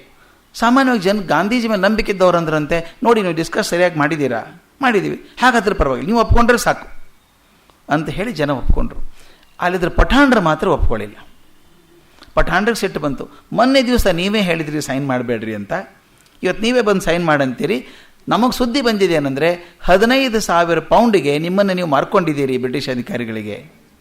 ಸುದ್ದಿ ಬಂದಿದೆ, 15,000 ಪೌಂಡ್ ಇಸ್ಕೊಂಡಿದ್ದೀರಿ ದುಡ್ಡನ್ನು, ಅದಕ್ಕೆ ಅವ್ರ ಪರವಾಗಿ ಮಾತಾಡ್ತಾ ಇದ್ದೀರಿ ಅಂತ. ಇವರಂದ್ರು ಅಂಥ ವಿಷಯ ಏನಿಲ್ಲ, ಹಂಗೆ ಮಾಡೋನಲ್ಲ ಅಂತೆಲ್ಲ ಹೇಳ್ಕೊಂಡ್ರು. ಅದಕ್ಕೆ ಅವ್ನು ಸಿಟ್ಟು ಬಂದುಬಿಡ್ತು. ಮೀರ್ ಆಲಂ ಅಂತ ಒಬ್ಬ ನಾಯಕ, ಅವನೇನು ಹೇಳ್ದ ಅಂದರೆ, ನೋಡಿ ಗಾಂಧಿ, ಮೊನ್ನೆ ದಿವಸ ನೀವು ಬೇಡ ಅಂತಿದ್ದೀರಿ ಸಹಿ ಮಾಡೋದನ್ನು, ಇವತ್ತು ಯಾಕೆ ಬೇಕಂತೀರಿ ಅನ್ನೋದಕ್ಕೆ. ಅದಕ್ಕೊಂದು ಗಾಂಧಿ ಮಾತನ್ನು ಹೇಳ್ತಾರೆ, ಭಾಳ ಚೆನ್ನಾಗಿರೋ ಮಾತು ಇದು. ಸತ್ಯಾಗ್ರಹಿ ಹೇಗಿರಬೇಕು ಅಂತ ಮುಂದೆ ಹಿಂದ್ ಸ್ವರಾಜ್ಯದಲ್ಲಿ ಏನು ಬರೀತಾರೋ ಅದೇ ಮಾತನ್ನು ಅಲ್ಲಿ ಹೇಳ್ತಾರೆ. ಆ ಮಾತನ್ನು ಹೇಳ್ತಾರೆ, ಸತ್ಯಾಗ್ರಹಿ ಅಂತ ಯೂಸ್ ಮಾಡ್ತಾರೆ, ಪದಾನೇ ಯೂಸ್ ಮಾಡ್ತಾರೆ ಸತ್ಯಾಗ್ರಹಿ ಅಂತ. ಸತ್ಯಾಗ್ರಹಿ ಹೇಗಿರಬೇಕು ಅಂದರೆ, a satyagrahi bids goodbye to fear. ಅವನ ಹೆದರಿಕೆಗೆ ಯಾವಾಗಲೂ ಮಣಿಬಾರ್ದು, ಹೆದರಿಕೆ ಅನ್ನೋದಿಲ್ಲ ಸತ್ಯಾಗ್ರಹಿಗೆ. He therefore is never afraid of trusting the opponent. ಆದ್ದರಿಂದ ವೈರಿಗಳನ್ನು ಯಾವಾಗಲೂ ನಂಬಲೇಬೇಕು. ಹೆದರಿಕೆ ಇಲ್ಲ ಅವನಿಗೆ. ಹೆದರಿಕೆ ಇದ್ರೆ ತಾನೇ ವೈರಿಗಳ ಬಗ್ಗೆ ಚಿಂತೆ ಇರೋದು. ಹೆದರಿಕೆ ಇಲ್ಲದೆ ವೈರಿಗಳನ್ನು ನಂಬುತ್ತಾನೆ. ಎಷ್ಟು ಚೆನ್ನಾಗಿದೆ ನೋಡಿ ಮಾತಿದ್ದು. Even if the opponent plays him false 20 times, the satyagrahi is ready to trust him for the 21st time also. ನನ್ನ ವೈರಿ ನಾನು 20 ಸಲ ಮೋಸ ಮಾಡಿದರೂ ಕೂಡ 21ನೇ ಸಲ ಕೂಡ ಅವನ ಮಾತನ್ನು ನಂಬಬೇಕಾಗ್ತದೆ ಸತ್ಯಾಗ್ರಹಿ ನಾನು. ಯಾಕಂದರೆ for an implicit trust in human nature is the very essence of a satyagrahi. ಮತ್ತೊಬ್ಬರ ಮನುಷ್ಯನಲ್ಲಿ ಯಾವಾಗಲೂ ಒಂದು ಒಳ್ಳೆಯತನ ಇದೆ, ಒಳ್ಳೆಯ ಗುಣ ಇದೆ ಅನ್ನೋದನ್ನು ನಂಬಬೇಕಾಗ್ತದೆ. ಅಂದರೆ ಮತ್ತೊಬ್ಬರಲ್ಲಿ ಒಳ್ಳೆಯದನ್ನು ನಂಬೋದು ಸತ್ಯಾಗ್ರಹಿ ಮೂಲ ಗುಣ. ಅದು ಸಂಶಯ ಮಾಡೋದಲ್ಲ. ಅದರಿಂದ ಹೇಳ್ತಾರೆ 20 ಸಲ ಆತ ಮೋಸ ಮಾಡಿದ್ರು ಅಡ್ಡಿ ಇಲ್ಲ, 21ನೇ ಸಲ ಆತ ಮಾತು ಕೊಟ್ಟರೆ ನಾನು ನಂಬ್ತೇನೆ. ಅದು ಜನರು ಸ್ಪಷ್ಟ ನಾನು ಮಾತು ಕೊಟ್ಟಿದ್ದಾರೆ, ಶಾಸನ ಹಿಂತಗೋತೀನಿ ಅಂತ ಹೇಳಿದ್ದಾರೆ, ಆದ್ದರಿಂದ ಮಾಡೋಣ ಅಂದರು. ಬಾಕಿ ಜನ ಎಲ್ಲ ಒಪ್ಕೊಂಡ್ಬಿಟ್ರು. ಮೀರ್ ಆಲಮಕ್ಕೆ ತಲೆಗೆ ರೇಗ್ಬಿಡ್ತು. ಅವ್ನು ಹೇಳ್ದ, ನಿಮ್ಮನ್ನು ನೀವು ಮಾರ್ಕೊಂಡಿದ್ದೀರ ಅಷ್ಟೇ ಅಲ್ಲ, ನಾಳೆ ಯಾವನು ಮೊದಲು ಸೈನ್ ಮಾಡೋಕ್ಕೆ ಹೋಗ್ತಾನೆ ನೋಡ್ತೀನಿ. ಅವನು ಮೈಟಿ ಸ್ಟ್ರೆಂಗ್ತ್. ಅವನೇನು ಮಾಡಿದ ಅಂದರೆ ನಿಲ್ಲಿಸ್ಬಿಟ್ಟು ಹೇಳ್ದ, ಯಾರು ನಾಳೆ ಸೈನ್ ಮಾಡ್ತಾರೆ ನೋಡ್ತೀನಿ. ಅಲ್ಲಾನು ಸಾಕ್ಷಿಯಾಗಿ ಹೇಳ್ತಾ ಇದ್ದೀನಿ, ಹೇಳ್ತಾನೆ, ಅಲ್ಲಾನು ಸಾಕ್ಷಿಯಾಗಿ ಹೇಳ್ತಾ ಇದ್ದೀನಿ, ಮೊದಲು ಸಿಗ್ನೇಚರ್ ಮಾಡೋಕ್ಕೆ ಹೋದವನು ಮಾತ್ರ ನಾನು ಬದುಕೋಗಿ ಬಿಡಲ್ಲ, ಕೊಂದು ಹಾಕ್ಬಿಡ್ತೀನಿ ಅಂತ ಹೇಳ್ದ. ಹಿಂಗೆ ಹೇಳ್ದ, ಕೊಂದು ಹಾಕ್ತೀನಿ ಅಂತ. ಅದು ಗಾಂಧೀಜಿ ಉತ್ತರ ಭಾಳ ಚೆನ್ನಾಗಿದೆ. ಅವ್ರು ಹೇಳ್ತಾರೆ, ನೋಡಪ್ಪ, ಆಗಲೂ ನಾನು ಹೇಳಿದ್ದೆ ಹೆಬ್ಬೆರಳು ಗುರುತು ಕೊಡಬಾರ್ದು ಅಂತ, ಈಗಲೂ ಕೊಡಬೇಕು ಅಂತ ಹೇಳ್ತಿದ್ದೀನಿ. ಕಾರಣ ಇಷ್ಟೇ, ಆ ಶಾಸನ ಹಿಂತಗೋತಾರೆ, ಜನಕ್ಕೆ ಅನ್ಯಾಯ ಆಗೋದು ಬೇಡ. ಶಾಸನ ಹೋಗ್ಬಿಟ್ರೆ ಮುಗಿದೋಯ್ತಲ್ಲ, ಅವ್ರಿಗೊಂದು ಪದ್ಧತಿ ಬೇಕಲ್ಲ. ಹೆಸರಿಲ್ಲದೆ ಪರಿಚಯ ಇಲ್ಲದೆ ದೇಶಕ್ಕೆ ಸೇರ್ಕೊಳ್ಳೋಂಥವ್ರು ಯಾರು ಒಂದು ಗೊತ್ತಾಗಬೇಡವಾ, ಅದಕ್ಕೆ ನಾವು ಚಾರ್ಜ್ ಕೊಡಬಾರ್ದು ಅಂತೆಲ್ಲ ಹೇಳಿಬಿಟ್ಟು ಸರ್ಕಾರ ಮಾತು ಕೊಟ್ಟಿದ್ದಾರೆ, ಸೈನ್ ಮಾಡೋಣ. ಮತ್ತು ಇನ್ನೊಂದು ಹೇಳಿದೆಲ್ಲ, ಅಲ್ಲ ನನ್ನ ಸಾಕ್ಷಿಯಾಗಿ ಇಟ್ಕೊಂಡು ಹೇಳ್ತೇನೆ, ಕೊಂದು ಹಾಕ್ತೇನೆ ಅಂದೆಲ್ಲ, ಅದು ಭಾಳ ಚಂದ ಹೇಳ್ತಾರೆ ಅವರು. ಅತ್ಯಂತ ಶ್ರೇಷ್ಠನಾದ ಭಗವಂತನ ಹೆಸರಿನಲ್ಲಿ ಯಾರೂ ಕೊಲ್ಲೋದಿಲ್ಲ. ಅತ್ಯಂತ ಶ್ರೇಷ್ಠನಾದ ಭಗವಂತನ ಹೆಸರಿನಿಂದ ಯಾರೂ ಕೊಲ್ಲಲ್ಲ, ಒಳ್ಳೇದು ಮಾಡ್ತಾರೆ. ಅಕಸ್ಮಾತ್ ಹಾಗೆ ಕೊಲ್ಲೋದೇ ಆದರೆ, ಯಾವುದೋ ರೋಗ ಬಂದು ಆಸ್ಪತ್ರೆಯಲ್ಲಿ ಬಿದ್ದು ಸಾಯೋದಕ್ಕಿಂತ ನನ್ನ ಸಹೋದರನಾದ ನಿನ್ನ ಕೈಯಲ್ಲಿ ಸಾಯೋದು ಒಳ್ಳೇದು ನಾನು ಅಂತ. ಪರವಾಗಿಲ್ಲ ಅಂದರು. ಮರುದಿನ ಅವ್ರು ಬಿಡಲಿಲ್ಲ, ಹಠ ಹಿಡಿದು. ಅವ್ರೇ ಮೊದಲೇದವ್ರು ಅವರೇ ಮಾಡಬೇಕಲ್ವ ಸೈನು, ಹೆದರಿಕೆ ಎಲ್ಲರಿಗೂ. ಅದಕ್ಕೆ ಇವರು ಅವ್ರ ಜೊತೆಗೆ ಯೂಸುಫ್ ಮಿಯಾ ಅಂತೊಬ್ಬರು, ಆಮೇಲೆ ಇನ್ನೊಬ್ಬರು ತಂಬಿ ನಾಯ್ಡು ಅಂತ, ಈ 3 ಜನ ಸೇರ್ಕೊಂಡು ಹೊರಟುಬಿಟ್ಟು ಅಲ್ಲಿ ಮುಂದೆ ಹೋದಾಗ ವಾನ್ ಬ್ರ್ಯಾಂಡಿಸ್ ಅಂತ ಒಂದು ಸರ್ಕಲ್ ಬರುತ್ತೆ, ಅಲ್ಲಿ ಹೋದರು. ಅಲ್ಲಿ ಸೈನ್ ಮಾಡಬೇಕು, ಕಚೇರಿ ಅಲ್ಲಿರೋದು. ಕಚೇರಿ ಹತ್ರ ಹೋದಾಗ ಕಲ್ಪನೆ ಮಾಡ್ಕೊಳ್ಳಿ, ಒಂದಿಷ್ಟು ಜನ ಹೋಗ್ತಿದ್ದಾರೆ, ಇವರು 106 ಜನ ಪಠಾಣರು ಬಂದುಬಿಟ್ರು. ಇವರು ಆ ಕಚೇರಿ ಒಳಗೆ ಹೋಗಬೇಕು ಅನ್ನೋ ಹೊತ್ತಿಗೆ ಪಠಾಣರು ಬಂದರು. ಮೀರ್ ಆಲಮ್ ಮುಂದೆ ನಿಂತ್ಕೊಂಡ, ದಾಂಡಿಗ, ಅವನು ಭಾರಿ ದೊಡ್ಡ ದಾಂಡಿಗ. ಮುಂದೆ ನಿಂತ್ಕೊಂಡ್ಬಿಟ್ಟು, ಎಲ್ಲಿಗೆ ಹೋಗ್ತಿದ್ದೀಯಾ ನೀನು ಅಂತ ಕೇಳಿದ. ಇವ್ರು ಹೇಳಿದ್ರು, ನಾನು ಹೇಳಿದ್ನಲ್ಲಪ್ಪ ಸಿಗ್ನೇಚರ್ ಮಾಡೋಕ್ಕೆ ಹೋಗ್ತೀನಿ, ಬೆರಳು ಗುರುತುಗಳನ್ನು ಕೊಡ್ತೇನೆ, ಸೈನ್ ಮಾಡ್ತೇನೆ ಅಂತ. ಇಷ್ಟು ಹೇಳಿದ ತಕ್ಷಣ ಹಿಂದಿಂದ ಯಾರೋ ಒಂದು ದೊಡ್ಡ ದೊಣ್ಣೆ ತೊಗೊಂಡು ಗಾಂಧಿ ತಲೆಗೆ ಟಪಹಾರ ಅಂತ ಹೊಡೆದ್ರು. ಎಷ್ಟು ಜೋರಾಗಿ ಬಟ್ಟು ಬಿತ್ತು ಅಂದರೆ, ಇವರು ಹೇ ರಾಮ್ ಅಂದರು, ಕುಸಿದು ಬಿದ್ದರು. ಎಚ್ಚರ ತಪ್ಪೋಯ್ತು. ಇವ್ರು ಬೀಳುವಾಗ ಮುಂದಿದ್ದಂಥ ಮೀರ್ ಆಲಮ್ ಮತ್ತು ಇನ್ನೊಂದಿಷ್ಟು ಜನ ಪಠಾಣರು ಸೇರಿ ಚೆನ್ನಾಗಿ ಒದ್ದು ಹೊಡೆದು ಪಜೀತಿ ಮಾಡಿಬಿಟ್ರಿ ಇವ್ರನ್ನ. ಇವರು ಬದುಕಿದಾರಿಯಲ್ಲೋ ಗೊತ್ತಾಗಲ್ಲ, ಅಷ್ಟು ಪೆಟ್ಟು ಬಿದ್ದಿತ್ತು. ಒಂದು ಎಚ್ಚರ ಇಲ್ಲ ಎಲ್ಲರಿಗೆ. ಎಚ್ಚರ ಆದಾಗ ನೆಲದ ಮೇಲೆ ಮಲ್ಕೊಂಡಿದ್ದಾರೆ. ಯಾರ್ದೋ ಮುಖ ಹತ್ತಿರ ಬಂದಂಗೆ ಆಯ್ತಂತೆ. ಯಾರ್ದು ಅಂತ ನೋಡಿದರೆ ಫಾದರ್ ಜೋಸೆಫ್ ಡೋಕ್ ಅಂತ ಒಬ್ಬರಿದ್ದರು, ಪಾದ್ರಿಯವರು, ಬ್ಯಾಪ್ಟಿಸ್ಟ್ ಚರ್ಚಿನ ಪಾದ್ರಿಯವರು. ಅವ್ರ ಮುಖ ಕಾಣಿಸ್ತು. ಆ ಡೋಕಿಗೆ ಗಾಬರಿಯಾಗಿ ಹೋಗಿದೆ. ಈ ಗಾಂಧಿ ಬದುಕಿದ್ದಾರೆ ಇಲ್ಲೋ ಗೊತ್ತಿಲ್ಲ ಅವರಿಗೆ. ನೋಡಿದ್ರೆ ನೆಲದ ಮೇಲೆ ಬಿದ್ದಿದ್ದಾರೆ. ಕೆನ್ನೆ ಇಲ್ಲಿಂದ ತುಟಿ ತನಕ ಹರಿದು ಹೋಗಿದೆ, ಇಲ್ಲಿ ಹರಿದು ಹೋಗಿದೆ. ಕಣ್ಣೆಲ್ಲ ಊದ್ಕೊಂಡಿದೆ, ಹಲ್ಲೆಲ್ಲ ಅಲಗಾಡ್ತಾ ಇದೆ ಮುಂದಿಂದು. ಆನಂತರ ಪಕ್ಕೆಲ್ಲ ಉಬ್ಬಿದಂಗೆ ಆಗಿಬಿಟ್ಟಿದೆ, ಭಾರಿ ಪೆಟ್ಟಾಗಿದೆ. ಎಚ್ಚರ ಇಲ್ಲ ಅವರಿಗೆ. ತಲೆಯಿಂದ ರಕ್ತ ಸುರಿತಾ ಇದೆ. ಅಲುಗಾಡ್ಸೋಕೆ ಬಂದಾಗ ಗಾಂಧೀಜಿ ಕಣ್ಣು ತೆಗೆದ್ರಂತೆ. ಕಣ್ಣು ತೆಗೆದು ನಮ್ಗೆ ಆಶ್ಚರ್ಯ ಆಗಬೇಕು, ಅದಕ್ಕೆ ಗಾಂಧಿ ಆಗಿರೋದು ಅವರು. ಕಣ್ಣು ತೆಗೆದು ಮೊದಲೇ ಪ್ರಶ್ನೆ ಕೇಳಿದ್ದು, ಮೀರ್ ಆಲಮ್ ಎಲ್ಲಿ ಅಂತ ಕೇಳಿದ್ರಂತೆ. ಮೀರ್ ಆಲಮ್ ಎಲ್ಲಿ ಅಂತ ಕೇಳಿದ್ರಂತೆ. ಕೇಳಿದ ತಕ್ಷಣ ಅವ್ರು ಹೇಳಿದ್ರಂತೆ, ಅದ್ಯಾಕೆ ಚಿಂತೆ ನಿಮಗೀಗ, ಮೀರ್ ಆಲಮನ್ನು ಆಗಲೇ ಪೊಲೀಸರು ಹಿಡ್ಕೊಂಡು ಹೋಗಿ ದಸ್ತಗಿರಿ ಮಾಡಿದರು, ಅರೆಸ್ಟ್ ಮಾಡಿದರು ಅವ್ರನ್ನ ಅಂತ ಹೇಳಿದ್ರಂತೆ. ಗಾಂಧೀಜಿ ಮಾತಾಡೋದು ಕೇಳಿಸಲ್ಲ, ಹಲ್ಲೆಲ್ಲ ಅಲಗಾಡ್ತಾ ಇದೆ, ಮುಖ ಓದ್ಕೊಂಡಿದೆ. ಹತ್ತಿರ ಕರೆದು ಹೇಳಿದ್ರಂತ, ಅವ್ನು ಕಾಲರ್ ಜಗ್ಗಿ, ಮೊದಲು ಮೀರ್ ಆಲಮನ್ನು ಬಿಡುಗಡೆ ಮಾಡಿಸಿ ಹೋಗಿ, ಮೊದಲು ಮೀರ್ ಆಲಮನ್ನು ಬಿಡುಗಡೆ ಮಾಡಿಸಿ ಅಂತ ಹೇಳಿದ್ರಂತೆ. ಅಷ್ಟೊತ್ತಿಗೆ ಪೊಲೀಸರು ಬಂದು ಇವ್ರನ್ನ ಆಸ್ಪತ್ರೆಗೆ ಕರ್ಕೊಂಡು ಹೋಗ್ಬೇಕಲ್ಲ, ವ್ಯವಸ್ಥೆ ಮಾಡ್ಕೊಂಬಂದು ಸ್ಟ್ರೆಚರ್ ತಂದಿದ್ದಾರೆ, ಸರ್ಕಾರಿ ಆಸ್ಪತ್ರೆಗೆ ಕರ್ಕೊಂಡು ಹೋಗಬೇಕು ಅಂತ ತೀರ್ಮಾನ ಆಯಿತು. ಆ ಡೋಕ್ ಹೇಳಿದ್ರಂತೆ, ಫಾದರ್ ಡೋಕ್ ಹೇಳಿದ್ರಂತೆ, ನೀವು ಆಸ್ಪತ್ರೆಗೆ ಹೋಗ್ತಿರೋ, ನಮ್ಮ ಮನೆಗೆ ಬಂದುಬಿಡ್ಬೇಕಾದ್ರೆ ಚೆನ್ನಾಗಿ ನೋಡ್ಕೋತೀನಿ ನಿಮ್ಮನ್ನು, ನಮ್ಮ ಮನೆಗಿದ್ದರೆ ಸಂತೋಷ ಇರುತ್ತೆ. ಗಾಂಧೀಜಿ ಒಂದು ಕ್ಷಣ ವಿಚಾರ ಮಾಡಿ ಹೇಳಿದ್ರಂತೆ ಪೊಲೀಸರಿಗೆ, ನಾನು ನಿಮ್ಮ ಸರ್ಕಾರಿ ಆಸ್ಪತ್ರೆ ಬೇಡ, ನಾನು ಡೋಕ್ ಮನೆಗೆ ಹೋಗ್ತೀನಿ. ಆ ಡೋಕ್ ಮನೆಗೆ ಹೋದ್ರು, ಅವ್ರ ಮನೇಲಿ ಇದ್ದರು, ಸುಮಾರು ದಿವಸ ಗುಣ ಆಗೋರ್ಗೆ ಅವ್ರ ಮನೇಲಿ ಇದ್ದರು, ತುಂಬ ಚೆನ್ನಾಗಿ ನೋಡ್ಕೊಂಡ್ರು ನನ್ನ ಅವ್ರಂತ ಬರೀತಾರೆ. ಇವ್ರು ಮಾಡಿದ ಕೆಲಸ ನೋಡಿ, ಆಸ್ಪತ್ರೆ ಮನೆಗೆ ಹೋಗೋತ್ತಿಗೆ ಹಿಂಗೆ ಬಟ್ಟೆ ಹಿಡ್ಕೊಂಡಿದ್ದಾರೆ, ತಲೆಗೆ ಒಂದು ಗದ್ದಕ್ಕೊಂದು ಹಿಡ್ಕೊಂಡು ರಕ್ತ ಹೊರಗೆ ಬರಲಾರ್ದು ನೋಡ್ಕೊಂಡಿದ್ದಾರೆ. ಮನೆಗೆ ಹೋದ ತಕ್ಷಣ ಮೊದಲನೇ ಕೆಲಸ ಸ್ವಲ್ಪ ಮಾತಾಡೋಕೆ ಬರ್ತಿತ್ತಲ್ಲ, ತಕ್ಷಣ ಹೇಳಿದ್ರಂತೆ, ಆಫೀಸಿಗೆ ಫೋನ್ ಮಾಡಿ ಆ ಕಾಗದ ಪತ್ರ ಇಲ್ಲೇ ತರೋಕ್ಕೆ ಹೇಳ್ತೀರಾ, ನಾನು ಬೆರಳಚ್ಚಿ ಮೂಡಿಸಿ ಸೈನ್ ಮಾಡಬೇಕಲ್ಲ, ನಾನು ಮಾಡಿದವ್ರು ತುಳಿದವ್ರು ಮಾಡಲ್ಲ. ಇದು ಯಾಕೆ ಮುಖ್ಯ ಆಗುತ್ತೆ ಅಂದರೆ, ಒಬ್ಬ ನಾಯಕ ಆದವನು ಹೇಗಿರಬೇಕು ಅಂತ. ನನಗೆ ಪೆಟ್ಟು ಬಿತ್ತಪ್ಪ, ಎಚ್ಚರ ಇರಲಿಲ್ಲ, ನಾನು ಸೈನೇ ಮಾಡಲಿಲ್ಲ, ಏನು ಮಾಡೋದು ಅಂತ ತಪ್ಪಿಸ್ಕೋಬೋದಾಗಿತ್ತು ಅವರು. ಅದಿಲ್ಲ, ನಾನು ಮೊದಲು ಹೇಳ್ತಾರೆ, ನಾನು ಬದುಕಿದ್ದರೆ ನಾನೇ ಮೊದಲಿಗನಾಗುತ್ತೇನೆ ಎಂದು ನನ್ನ ಸಹೋದ್ಯೋಗಿಗಳಿಗೆ ಮಾತು ಕೊಟ್ಟಿದ್ದೇನೆ, ಆದ್ದರಿಂದ ನಾನು ಹೋಗಬೇಕು, ಕರೀರಿ ಅವ್ರನ್ನ ಅಂದ್ರಂತೆ. ಇವನು ಗಾಬರಿ ಆಗುತ್ತೆ ಡೋಕಿಗೆ. ಸಿಗ್ನೇಚರ್ ಏನು ಮಾಡ್ತೀರಿ, ಮೊದಲು ಬದುಕೊಳ್ರಪ್ಪ ನೀವು. ಏನಿಲ್ಲ, ತಕ್ಷಣ ಕರೆಸಿದ್ರು, ಫೋನ್ ಮಾಡಿದರು, ಅವರ ಅಧಿಕಾರಿಗಳು ಬಂದರು, ಇವ್ರು 10 ಬೆರಳು ಮುದ್ರೆ ಕೊಟ್ಟು ಸಹಿ ಮಾಡಿ ಸರ್ಟಿಫಿಕೇಟ್ ಮೊದಲೇ ದಿಸ್ಕೊಂಡ್ರು. ಆಮೇಲೆ ಜನ ಕೊಡೋಕೆ ಶುರು ಮಾಡಿದರು. ಎರಡನೇ ಕೆಲಸ ಏನು ಮಾಡಿದ್ದು, ಸೈನ್ ಮಾಡಿದ ತಕ್ಷಣ ಒಂದು ಟೆಲಿಗ್ರಾಮ್ ಕಳಿಸಿದ್ರು ಅಟಾರ್ನಿ ಜನರಲ್ಗೆ, ಮೀರ್ ಆಲಮಂದ್ ಏನೂ ತಪ್ಪಿಲ್ಲ, ತಕ್ಷಣ ಅವ್ನು ಬಿಡುಗಡೆ ಮಾಡಬೇಕು, ಅವನ ವಿರುದ್ಧ ನಂದು ಏನೂ ಕಂಪ್ಲೇಂಟ್ ಇಲ್ಲ, ನಾನು ಸಾಕ್ಷಿ ಹೇಳೋದಿಲ್ಲ, ಅವನು ನನ್ನ ಸಹೋದರ, ಅವ್ನು ಬಿಡಬೇಕು ಅಂತ ಕಂಪ್ಲೇಂಟ್ ಕೊಟ್ಟಂತೆ. ಅದು ಆಶ್ಚರ್ಯ. ಅದು ಒತ್ತಾಯ ಮಾಡೋದಷ್ಟೇ ಅಲ್ಲ, ತನ್ನ ಶಿಷ್ಯರನ್ನು ಕಳಿಸಿದ್ರು, ಸೀದಾ ಹೋಗಿ ಆಲಮ್ಗೆ ಹೇಳಬೇಕು, ನಿಮ್ಮ ಬಿಡುಗಡೆಗೆ ಪ್ರಯತ್ನ ಮಾಡ್ತೀವಿ, ನಾವು ಇರಬಾರ್ದು ಹೊರಗಡೆ ನೀನು ಜೈಲೊಳಗೆ ಅಂತ. ಸರ್ಕಾರಕ್ಕೊಂದು ತೊಂದರೆ ಬಂದ್ಬಿಡ್ತು. ಇವರೇನೋ ಬಿಡಿ ಅಂದ್ರೆ ಬಿಡ್ತಾರೆ ಅವರು. ಇದು ಆದದ್ದು ಅವರು ಅರೆಸ್ಟ್ ಬಿಟ್ಟರು ಇವನ್ನ. ಇವ್ರು ಗಾಂಧೀಜಿ ಹೇಳಿದ ತಕ್ಷಣ ಹೊರಗಡೆ ಬಿಟ್ಟು ಮತ್ತೊಂದು ಕೇಸಾಗಿ ಒಳಗೆ ಹಾಕಿದ್ರು ಅವನ್ನ. ಯಾಕಂದರೆ ಇವನು ಹೊಡೆದದ್ದು ನನಗೆ ಹೊಡೆದಿಲ್ಲ, ನನಗೆ ನೋವಾಗಿಲ್ಲ, ಅದರಿಂದ ಪೆಟ್ಟಾಗಿಲ್ಲ, ಅವ್ನು ಸುಮ್ಮನೆ ಆಗಿದ್ದು ಅಂತ ಹೇಳ್ಕೊಂಡ್ಬಿಟ್ರಿ ಇವರು. ಅಂದರೆ ನನಗೆ ಪೆಟ್ಟಾಗಿಲ್ಲ, ಅವನ ಮೇಲೆ ಸ್ಕೋಪ ಇಲ್ಲ, ನನಗೆ ಅವನ ಮೇಲೆ ಕಂಪ್ಲೇಂಟ್ ಕೊಟ್ಟರೆ ತಾನೇ ಅರೆಸ್ಟ್ ಮಾಡಬೇಕಾದ್ದು, ಕಂಪ್ಲೇಂಟ್ ಇಲ್ಲ ನಂದು ಅಂದ್ರಿ ಇವರು. ಮುಂದೇನು ವಿಚಾರ ಬಂತು ಅಂದರೆ, ಬ್ರಿಟಿಷ್ ತಲೆ ಚೆನ್ನಾಗಿ ಓಡಿಸಿದ್ರು, ಕಂಪ್ಲೇಂಟೇ ಬೇಡ ಅಂದರು ಅವರು. ಪಬ್ಲಿಕ್ ಜಾಗದಲ್ಲಿ ಆದದ್ದಲ್ವ, ಇದಕ್ಕೆ ಕಂಪ್ಲೇಂಟ್ ಬೇಕು? ಗಾಂಧೀಜಿ ಕಂಪ್ಲೇಂಟ್ ಕೊಡಿದ್ರೆ ಗಾಂಧೀಜಿ ಕಂಪ್ಲೇಂಟ್ ಬೇಡ, ಹೊರಗಿಂದ 100 ಜನ ನೋಡಿದ್ದಾರಲ್ಲ, ಪೊಲೀಸರು ಇದ್ದಾರಲ್ಲ ಹೊಡೆದಾಗ ಅವಾಗ, ಆದ್ದರಿಂದ ಪೊಲೀಸರದ ಸಾಕ್ಷ್ಯ ತೊಗೊಂಡು ಅವನಿಗೆ 1 ತಿಂಗಳ ಜೈಲು ಅಂತ ಹಾಕಿದರು. ಮುಂದೆ ಈ ಜನಕ್ಕೆ ಸಿಟ್ಟು ಬಂದುಬಿಡುತ್ತಲ್ಲ, ಪಠಾಣ್ರ ಕಂಡ್ರೆ ಸಿಟ್ಟು ಬರೋಕ್ಕೆ ಶುರು ಆಯಿತು. ಗಾಂಧಿ ಚಿಂತೆ ಆಯಿತು, ನಾವು ಇರೋರು ಒಂದಿಷ್ಟು ಜನ ಅಲ್ಲಿ ಭೇದ ಆಗಿಬಿಟ್ರೆ, ಪಠಾಣ್ರ ಒಂದು ಗುಂಪು ನಾವೊಂದು ಗುಂಪಾದರೆ ಅದು ಆಗಬಾರ್ದು ಅಂತ ಒಂದು ಮೆಸೇಜ್ ಕಳಿಸ್ತಾರೆ ತಮ್ಮ ಜನಕ್ಕೆ. ಎಷ್ಟು ಚೆನ್ನಾಗಿ ಮೆಸೇಜ್ ಕಳಿಸ್ತಾರೆ ಅಂದರೆ, they should not prosecute Mir Alam and company. They should not prosecute Mir Alam and company who had acted in the only way they knew against what they thought to be wrong. ಅವರು ಯಾವುದು ತಪ್ಪು ಅಂದ್ಕೊಂಡಿದ್ರೋ ಅದಕ್ಕೆ ಅವರು ತಿಳಿದಿದ್ದು ಒಂದೇ ಒಂದು ಮಾರ್ಗ, ಆ ಮಾರ್ಗದ ಪ್ರಕಾರ ನಡ್ಕೊಂಡಿದ್ದಾರೆ, ಆದ್ದರಿಂದ ಅವ್ರು ಶಿಕ್ಷೆ ಆಗಬೇಕಾಗಿಲ್ಲ.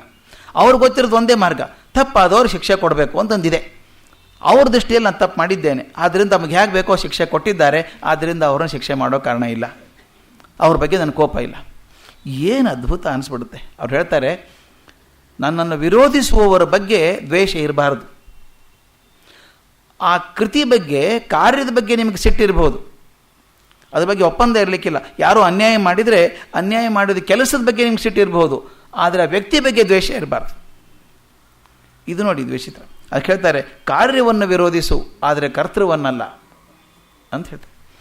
ಇದು ಬಹುಶಃ ಮುಂದೆ ಹಿಂದ್ ಸ್ವರಾಜ್ಯದಲ್ಲಿ ಬಹಳ ಮುಖ್ಯವಾಗಿ ಬರುವಂಥದ್ದು ಒಂದು ಚಿಹ್ನೆ. ಬಹುತೇಕ ಎಲ್ಲ ಭಾರತೀಯರು ಸರ್ಟಿಫಿಕೇಟ್ ಪಡ್ಕೊಂಡ್ಬಿಟ್ರಂತೆ. ದುರ್ದೈವ ಏನಂದರೆ, ಇಷ್ಟೆಲ್ಲ ಸ್ಮಟ್ಸ್ ಮಾತು ಕೊಟ್ಟಿದ್ರಲ್ಲ, ಗಾಂಧೀಜಿ ಪರಿಸ್ಥಿತಿ ಹೇಗಾಗ್ಬಿಡ್ತು ಅಂದರೆ, ತೋಳ ಬಂತು ತೋಳಾಗ್ಬಿಡ್ತು. ಮೊದಲು ಯಾರೂ ಸೈನ್ ಮಾಡಬೇಡ್ರಿ ಇದಕ್ಕೆ, ಇದು ಕರಾಳ ಶಾಸನ ಅಂತ ಹೇಳಿದರು, ಎಲ್ಲರೂ ಹ್ಞೂ ಅಂದರು. ಇವ್ರು ಬಂದು ಸ್ಮಟ್ಸ್ ಮಾತು ಕೊಟ್ಟಿದ್ದಾನೆ, ಎಲ್ಲರೂ ಸೈನ್ ಮಾಡೋದು, ಸೈನ್ ಮಾಡಿದ್ರು ಜನ. ಈಗ ಸ್ಮಟ್ಸ್ ಏನು ಮಾಡಿಬಿಟ್ಟ ಅಂದರೆ, ಆ ಶಾಸನ ಹಿಂತೊಗೊಳ್ಳಿಲ್ಲ, ಅದನ್ನು ಕಾಯ್ದೆ ಮಾಡಿಬಿಟ್ಟ. ಕಾಯ್ದೆ ಮಾಡಲೇಬೇಕು, ಇಲ್ಲದೆ ಹೋದರೆ ಹೊರಗೆ ಹಾಕ್ತೀವಿ ಅವ್ರನ್ನ ದೇಶ ಬಿಟ್ಟು ಅಂತ ಬಂದುಬಿಡ್ತು. ಆಗ ಗಾಂಧೀಜಿ ಸಿಟ್ಟು ಬಂತು. ಅವ್ರು ಹೇಳಿದ್ರು, ಶಾಸನ ವಿರೋಧ ಮಾಡಲೇಬೇಕು, ಈಗಾಗಲೇ ಸೈನ್ ಮಾಡಿದ್ದಾಗಿದೆ, ಸರ್ಟಿಫಿಕೇಟ್ ತೊಗೊಂಡಾಗಿದೆ, ಇನ್ನೇನು ಮಾಡಬೇಕು? ಎಷ್ಟು ಐಡಿಯಾ ಮಾಡ್ತಾರೆ ನೋಡಿ. ಅದಕ್ಕೆ ಬೆಳಗ್ಗೆ ಮಾತಾಡ್ತಿರ್ಬೇಕಾದ್ರೆ ಒಂದು 4-5 ಜನ ಹಿರಿಯರಿದ್ದರು. ಅವ್ರು ಹೇಳ್ತಾಯಿದ್ರು, he was not only A simple man but he was A strategist also. ಒಳ್ಳೆ ಪ್ಲ್ಯಾನ್ ಮಾಡೋರು, ಹೇಗೆ ಮಾಡಬೇಕು ಅಂತ ಹೇಳಿ. ಅದು ಅಲ್ಲದೆ ಅವ್ರು ಹೇಳ್ಕೊತಾರೆ, ತಾವೇ ಹೇಳ್ಕೊತಾರೆ, ಗಾಂಧೀಜಿ 10 ಕೇಳ್ಕೊಂಡಿದೆ, ಮೈ ಪಕ್ಕ ಬನಿಯಾ ಹ್ಞೂ ಅಂತ, ವ್ಯಾಪಾರಸ್ಥ ಅಂತ. ಅದಕ್ಕೆ ಅವ್ರು ಏನು ಮಾಡಿದರು, ಸರ್ಟಿಫಿಕೇಟ್ ಕೊಟ್ಟಿದ್ರಲ್ಲ ಹಾಗಿದ್ರು ಗೌರ್ಮೆಂಟ್ದವರು, ಅದನ್ನು ಸುಡೋ ಕಾರ್ಯಕ್ರಮ ನೋಡಿ, ಅದೊಂದು ದೊಡ್ಡ ಕೆಲಸ. ಇನ್ನು ಸರ್ಟಿಫಿಕೇಟ್ ಸುಟ್ಬಿಡೋದು, ಅವ್ರು ಕೊಟ್ಟು ಸರ್ಟಿಫಿಕೇಟ್ ತಾನೇ ತೋರಿಸ್ಬೇಕಾದದ್ದು. ನಾವು ಬಂದಾಗ ಎಲ್ಲರಿಗೂ ನಮ್ಮ ಮನೆಗೆ ಬಂದಾಗ ಎಲ್ಲಿ ಕೇಳಿದ್ರೆ ಸರ್ಟಿಫಿಕೇಟ್ ತೋರಿಸ್ಬೇಕು, ಸುಟ್ಟಾಕ್ಬಿಡ್ತೀನಿ ನಾನು, ಏನು ಮಾಡ್ತೀನಿ ನೋಡಿ ಅಂಥೇಳಿ ಪಬ್ಲಿಕ್ಕಾಗಿ ಸುಡೋಕೆ ಶುರು ಆಯಿತು. ಒಂದು ಕಾರ್ಯಕ್ರಮ ಮಾಡಿದರು. ಎಷ್ಟು ಮಜಾ ಇರ್ತದೆ ಅಂದರೆ, ನನಗೆ ಹಿಂದೆ ಅಂಗುಲಿಮಾಲ್ ಬುದ್ಧನ ಕಥೆಗಳನ್ನು ಕೇಳಿರ್ತೀವಿ ನಾವು. ಪ್ರೇಮದಿಂದ ಕೆಲೋಗಿ ಸಾಧ್ಯ ಇದೆ ಕ್ರೂರತ್ವವನ್ನು ಅಂತ. ಇದು ಈ ಕಾಲದಲ್ಲೇ ಆದದ್ದು.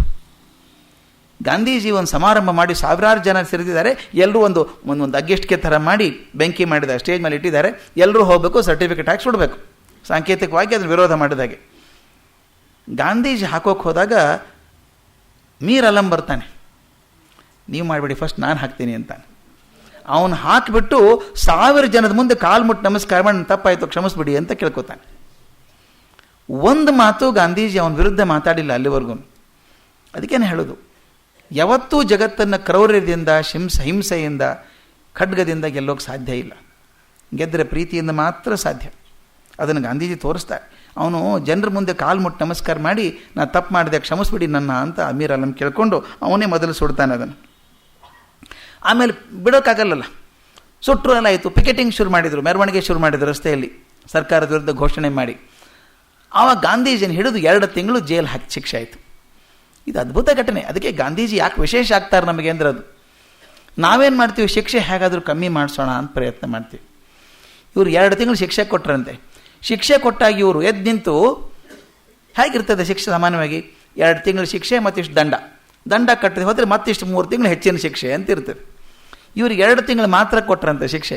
ಅದಕ್ಕೆ ಇವ್ರು ಎದ್ದು ನಿಂತ್ಕೊಂಡು ಮಾತಾಡಿದ್ದು ಹೆಂಗಿದೆ ನೋಡಿ, ಭಾಳ ಚೆನ್ನಾಗಿದೆ ಇವ್ರದ್ದು. ಇದು ಮಾತಾಡಿದ್ದು, ನನಗೆ ಶಿಕ್ಷೆ ಹೇಗೆ ಕೊಟ್ರಿ ಅಂತ ಹೇಳಿ ಅವ್ರು ಹೇಳ್ತಾರೆ. ಅವರು ಎದ್ದು ನಿಂತ್ಕೊಂಡು ಜಡ್ಜಿಗೆ ಹೇಳ್ತಾರೆ, ನನಗೆ ಹಿಂದಿನವ್ರದ್ದು ನನ್ನ ಜೊತೆಗೆ ಮಾಡಿದಂಥವರು, ಪ್ರಿಟೋರಿಯಾದಲ್ಲಿ ಮಾಡಿದಂಥವ್ರು ತಪ್ಪು ಮಾಡಿದ್ದಾರೆ ನೋಡಿ. I thought there should be a distinction made between my case and those that were to follow. I just heard from Pretoria that my compatriots there had been sentenced to 3 months imprisonment with hard labor and had been fined a heavy amount, in lieu of payment of which they would receive a further period of 3 months hard labor. ಹಿಂದೆ ಇದ್ದವರಿಗೆಲ್ಲ ಏನು ಶಿಕ್ಷೆ ಕೊಟ್ಟಿದ್ದಾರೆ ಅಂದರೆ 3 ತಿಂಗಳು ಜೈಲು ಕಠಿಣ ಶಿಕ್ಷೆ, ದೊಡ್ಡ ದಂಡ ಕಟ್ಟದೆ ಹೋದರೆ ಮತ್ತೆ 3 ತಿಂಗಳು ಕಠಿಣ ಶಿಕ್ಷೆ ಆಗಬೇಕು ಅಂತ ಅವ್ರಿಗೆಲ್ಲ ಕೊಟ್ಟಿದ್ದಾರೆ. ನನಗೆ ಗೊತ್ತಾಗಿದೆ. ಈಗ ನನಗೇನು ಮಾಡಿದ್ದೀರಿ, ನನಗೆ 2 ತಿಂಗಳು ಮಾತ್ರ ಕೊಟ್ಟಿದ್ದೀರಿ. ಇವ್ರು ಹೇಳೋದು, if these men had committed an offence, I had committed A greater offence. ಅವರೆಲ್ಲ ತಪ್ಪು ಮಾಡಿದ್ರು, ಅವ್ರಿಗಿಂತ ಹೆಚ್ಚಿನ ತಪ್ಪು ನಾ ಮಾಡಿದ್ದೇನೆ, ನಾನು ನಾಯಕ ಅವರಿಗೆಲ್ಲ. ಅದಕ್ಕೆ ಆದ್ದರಿಂದ ಹೇಳ್ತಾರೆ, I therefore ask the magistrate to impose upon me the heaviest penalty. ಅದನ್ನು ಜಡ್ಜಿಗೆ ಕೇಳೋದು, ಅತ್ಯಂತ ಹೆಚ್ಚಿನ ಶಿಕ್ಷೆ ನನಗೆ ಕೊಡಬೇಕು ನೀವು ಅಂತ ಕೇಳ್ಕೊತೀನಿ ಅಂತ ಕೇಳ್ಕೊಳ್ಳೋದು. ವಿಚಿತ್ರ ಅಲ್ವಾ? ಆಮೇಲೆ ಇನ್ನೊಂದು ಮಜಾ ಹೇಳ್ತಾರೆ ಅವರು. ಅವನು ಜಡ್ಜ್ ನೋಡ್ತಾನೆ, ಹಂಗೆ ಮಾಡೋಕ್ಕಾಗಲ್ಲ ಅಂತಾನೆ. ಆದಷ್ಟು ಜಾಸ್ತಿ ದಿವಸ ಆದರೂ ಜೈಲಲ್ಲಿ ಇಡ್ರಿ ನನ್ನ ಅಂತ ಹೇಳ್ತಾರೆ ಇವರು. ಯಾಕೆ ಅಂದರೆ, ನೀವು ಬಿಟ್ಟ ತಕ್ಷಣ ಮತ್ತೆ ಇದನ್ನೇ ಮಾಡೋನು ನಾನು, ಮತ್ತೆ ಜೈಲಿಗೆ ಹಾಕ್ಬೇಕು ನೀವು. ಅವ್ರು ಎಷ್ಟು ಚೆನ್ನಾಗಿ ಹೇಳ್ತಾರೆ ನೋಡಿ. ನಾನು ಬಿಟ್ಟ ತಕ್ಷಣ ನಾನೇನು ಸುಮ್ಮನೆ ಹೋಗಿ ಕ್ಷಮಾಪಣೆ ಕೇಳ್ಕೊಂಡು ಮನೇಲಿ ಇರೋನಲ್ಲ, ಮತ್ತೆ ಪಿಕೆಟಿಂಗ್ ಮಾಡೋನೇ ನಾನು, ಮತ್ತೆ ಜೈಲಿಗೆ ಹಾಕಬೇಕು, ಅದಕ್ಕೆ ಜಾಸ್ತಿ ದಿವಸ ಒಳಗೆ ಇಟ್ಬಿಡಿ ನನ್ನ ಅಂತ ಕೇಳ್ಕೊತಾರೆ. ಅವ್ರು ಹೇಳೋದೇನು ಅಂದರೆ, ನನ್ನ ಸ್ನೇಹಿತರಿಗಿಂತ ನನಗೆ ಹೆಚ್ಚಿನ ದಂಡ ಕೊಡಬೇಕು. ಇದು ಗಾಂಧೀಜಿಯವರ ಜೀವನದಲ್ಲಿ ಬಂದಂಥದ್ದು. ಮೊದಲಿನಿಂದ ಯಾವುದೇ ಒಂದು ತಪ್ಪಾದ ತಮ್ಮಂತ ಪನಿಷ್ಮೆಂಟ್ ಕೊಟ್ಟುಕೊಳ್ಳುವಂಥದ್ದು. ಆ ಪನಿಷ್ಮೆಂಟ್ ಹೇಗಿರಬೇಕು ಅಂದರೆ, ತಪ್ಪಿಗೆ ಸರಿಯಾಗಿರಬೇಕು. ಕಮ್ಮಿ ಪನಿಷ್ಮೆಂಟ್ ಬಂದರೆ ಸಂತೋಷ ಆಗ್ತಿರಲಿಲ್ಲ ಅವ್ರಿಗೆ. ಎಷ್ಟರ ಮಟ್ಟಿಗೆ ಅಂದರೆ, ಸಣ್ಣ ಹುಡುಗ ಆಗಿದ್ದಾಗ ಮನೆಯಲ್ಲಿ ಮಾವಿನ ಹಣ್ಣಿನ ಸೀಸನ್ನಲ್ಲಿ ಮಾವಿನ ಹಣ್ಣಿನ ರಸ ಮಾಡಿದ್ದು ತನ್ನ ಗೆಳೆಯನ ಕರೆದಿದ್ದಾರೆ ಊಟಕ್ಕೆ. ಆ ಮಾವಿನ ಹಣ್ಣು ತಿನ್ನೋ ಸಂಭ್ರಮದಲ್ಲಿ ಗೆಳೆಯ ಬರೋದನ್ನು ಮರೆತೇ ಬಿಟ್ಟರು. ಮಾವಿನ ಹಣ್ಣು ತಿಂದುಬಿಟ್ಟು ಊಟ ಮಾಡಿಬಿಟ್ರು. ಆಮೇಲೆ ಗೆಳೆಯ ಬಂದ, ಅನ್ನಿಸ್ತಂತೆ, ನಾನು ಗೆಳೆಯನ್ನು ಕರೆದು ಮಾವಿನ ಹಣ್ಣು ರಸ ಕೊಡ್ಬೋದು, ನಾನೇ ತಿಂದ್ಬಿಟ್ನಲ್ಲ, ತಪ್ಪಾಯಿತು ಅಂಥೇಳಿ ಮುಂದೆ 2 ವರ್ಷ ಮಾವಿನ ಹಣ್ಣು ರಸ ತಿನ್ನಲಿಲ್ಲ ಅದು.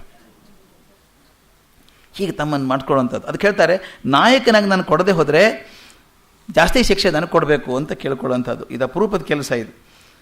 ಅದಕ್ಕೆ ಹೇಳ್ತಾರೆ, ಇದು ನಮ್ಮ ಹೋರಾಟವನ್ನು ಆಗಲೇ ಸತ್ಯಾಗ್ರಹ ಅಂತ ಕರೆದುಬಿಟ್ಟಿದ್ರು. ಸತ್ಯಾಗ್ರಹ ಅಂತ ಕರೆದಿದ್ರು. ಯಾಕಂದರೆ ಈ ಮಾತು ಗಟ್ಟಿಯಾಗಿ ಬರ್ತದೆ ಮುಂದೆ ಈ ಕರಾಳ ಶಾಸನ ಕಮ್ಮಿ ಆಗಲಿಲ್ಲ, ಜಾಸ್ತಿ ಆಗ್ತಾ ಹೋಯ್ತು ಜಗಳ. ಅದಕ್ಕೊಂದು ಏನು ಮಾಡಿದರು, 1000 ಜನದ ಮೀಟಿಂಗ್ ಕರೆದ್ರು. ದೊಡ್ಡ ಮೀಟಿಂಗ್, ಭಾಳ ಮುಖ್ಯವಾದಂಥ ಮೀಟಿಂಗ್ ಇದು, ತುಂಬ ಚೆನ್ನಾಗಿ ಗಮನಿಸುವಂಥದ್ದು. ಅದು ಆದದ್ದು ಯಾವತ್ತು ಮೀಟಿಂಗ್ ಅಂದರೆ September 11th, 1906. ನನಗೆ September 11 ಈಸ್ ಹಾಂಟಿಂಗ್. ಈ September 11 ಅಂದರೆ 9/11 ಅಂತ ಭಾಳ ಫೇಮಸ್ ಆಗಿಬಿಟ್ಟಿದೆ ಎಲ್ಲ ಕಡೆ. ಈ 9/11 ಇದು 3ನೇ ಸಲ ಆಗುವಂಥದ್ದು ನಾನು ಕೇಳಿದ್ದು. ನಾನು ಅಮೆರಿಕಕ್ಕೆ ಹೋದಾಗ ಅಲ್ಲಿ 9/11 ಬಗ್ಗೆ ತುಂಬ ಮಾತಾಡ್ತಾ ಇದ್ರು. ಯೂನಿವರ್ಸಿಟಿ ಆಫ್ ಕ್ಯಾಲಿಫೋರ್ನಿಯಾ ಅಟ್ ಬರ್ಕಲಿಯಲ್ಲಿ ಪ್ರೊಫೆಸರ್ ಮಾತಾಡ್ತಾ ಇದ್ರು. ನಾನು ಹೇಳಿದೆ, since you did not care for the first 9/11, second happened ಅಂದೆ. ವಿಚ್ ವಾಸ್ ದ ಫಸ್ಟ್ 9/11 ಅಂತ ಕೇಳಿದ. ಮೊದಲನೇದು ಸೆಪ್ಟೆಂಬರ್ 9, ನೀವು ಸೆಪ್ಟೆಂಬರ್ 11 ಕೇಳಲಿಲ್ಲ ಅಂಥೇಳಿ 2ನೇ ಸೆಪ್ಟೆಂಬರ್ 11. ಗೊತ್ತಾ, ಸೆಪ್ಟೆಂಬರ್ 11ಕ್ಕೆ ಆ ಟ್ವಿನ್ ಟವರ್ಸಿಗೆಲ್ಲ ಬಿದ್ದು ದೊಡ್ಡ ಅನಾಹುತ. ಇನ್ನೂ ಮರೆಯಲ್ಲ ಅವರು. 9/11 ಅಂತ ಹೆಸರು ಅದಕ್ಕೆ. ಪ್ರೀ 9/11, ಪೋಸ್ಟ್ 9/11 ಅಂತ ಮಾತಾಡ್ತಾರೆ ಈಗ ಅವರು. ನಾಡಿದ್ದು if you had cared for the first 9/11, second would not have happen. Which is the first one ಅಂದರು. ನಿಮ್ಗೆ ಗೊತ್ತಿಲ್ಲ, ಶಿಕಾಗೋದಲ್ಲಿ ಆದದ್ದು. ವಿವೇಕಾನಂದರು ಭಾಷಣ ಮಾಡಿದ್ದು ಅವತ್ತು, ಸೆಪ್ಟೆಂಬರ್ 11, 1893 ಅದು ಭಾಷಣ ಮಾಡಿದರು. ಅವತ್ತು ಸರ್ವಭ್ರಮ ಸಮುದಾಯ ಬಗ್ಗೆ, ಯೂನಿವರ್ಸಲ್ ಬ್ರದರ್ಹುಡ್ ಬಗ್ಗೆ ಅವರು ಹೇಳಿದ ಮಾತು ನಿಮಗೆ ಅರ್ಥ ಆಗಿದ್ದರೆ ಈ ಮಾತು ಬರ್ತಿರಲಿಲ್ಲ. 2ನೇ 9/11 ಬರ್ತಿರಲಿಲ್ಲ.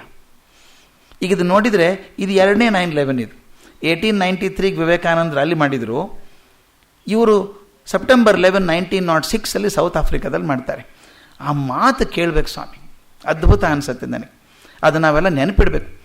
ಅವರು ನಾಯಕರಾಗಿ, ಸತ್ಯಾಗ್ರಹದ ನಾಯಕರಾಗಿ ಹೇಗೆ ತಮ್ಮ ಸಿಬ್ಬಂದಿಯನ್ನು ತಯಾರು ಮಾಡಿದರು ಅಂತ. ಇದು ಭಾಳ ಮುಖ್ಯ. ನಾವು ಯಾರನ್ನಾದರೂ ಒಂದು ಮೆರವಣಿಗೆ ಕರ್ಕೊಂಡು ಹೋಗ್ಬೇಕಂದ್ರೆ, ಈಗ ತಾವು ನೋಡಿದ್ದೀರಿ, ಇಲೆಕ್ಷನ್ ಭಾಷಣಕ್ಕಾಗಲಿ ಅಥವಾ ದೊಡ್ಡ ನಾಯಕರು ಬರ್ತಾರೆ ಅಂದರೆ ಅವ್ರು ನಾನು ವ್ಯಾನಲ್ಲಿ ತುಂಬ್ಕೊಂಡು ಕರ್ಕೊಂಡಾಗ ಅಲ್ಲಿ ಬಿಟ್ಟು ಬರ್ತಾರೆ. ಅವ್ರಿಗೆ ಇಷ್ಟು ದುಡ್ಡು ಕೊಡಬೇಕು, ಅವ್ರಿಗೆ ಊಟದ ವ್ಯವಸ್ಥೆ ಮಾಡಬೇಕು, ಕರ್ಕೊಂಡು ಹೋಗ್ಬೇಕು, ಇದೆಲ್ಲ ವ್ಯವಸ್ಥೆ ಎಲ್ಲ ಮಾಡ್ತೀವಿ. ತೊಂದರೆ ಇಲ್ಲದೆ ಮನೆಗೆ ಬಿಟ್ಟು ಹೋಗ್ತೀನಿ ಅಶ್ಯೂರೆನ್ಸ್ ಕೊಡಬೇಕು ಜೊತೆಗೆ ಬರಬೇಕಾದ್ರೆ. ಇವ್ರದ್ದು ಎಕ್ಸಾಕ್ಟ್ಲಿ ರಿವರ್ಸ್ ಇದೆ.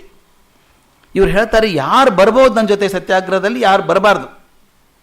ಎಷ್ಟು ಸ್ಪಷ್ಟತೆ ಇದೆ ಅಂದರೆ ಎಲ್ಲರೂ ಪ್ರಮಾಣ ವಚನ ತಗೋಬೇಕು. ನೋಡಿ, ಸತ್ಯಾಗ್ರಹದಲ್ಲಿ ಭಾಗವಹಿಸುವಂಥವ್ರು ಸತ್ಯಾಗ್ರಹಿ ಆಗಬೇಕಾದ್ರೆ ನೀವು ಪ್ರಮಾಣ ವಚನ ತಗೋಬೇಕು. ಆ ಪ್ರಮಾಣ ವಚನ ಇದೆ ಸರ್, ಅದ್ಭುತ ಪ್ರಮಾಣ ವಚನ ಅದು. ಅದನ್ನು ನೋಡಿದರೆ ಅರ್ಥ ಆಗುತ್ತೆ ಅವ್ರು ಎಷ್ಟು ದೀರ್ಘವಾಗಿ ಅದ್ರ ಬಗ್ಗೆ ಚಿಂತನೆ ಮಾಡಿದ್ರು ಅಂತ. ಇದು ಸ್ವಲ್ಪ ಓದಬೇಕಾಗತ್ತೆ. ನಾನು ಆದಷ್ಟು ಅನುವಾದ ಮಾಡ್ತೇನೆ, ಆದರೆ ಆ ಮೂಲ ಭಾಷೆಯನ್ನು ಅನುವಾದ ಮಾಡೋದು ಕಷ್ಟ. ಅದರೊಂದು ಸತ್ವ ಬೇರೆ. ಅವ್ರು ಹೇಳ್ತಾರೆ ಎಲ್ಲರೂ ತಗೋಬೇಕು, ಪ್ರಮಾಣ ವಚನ ತಗೋಬೇಕು.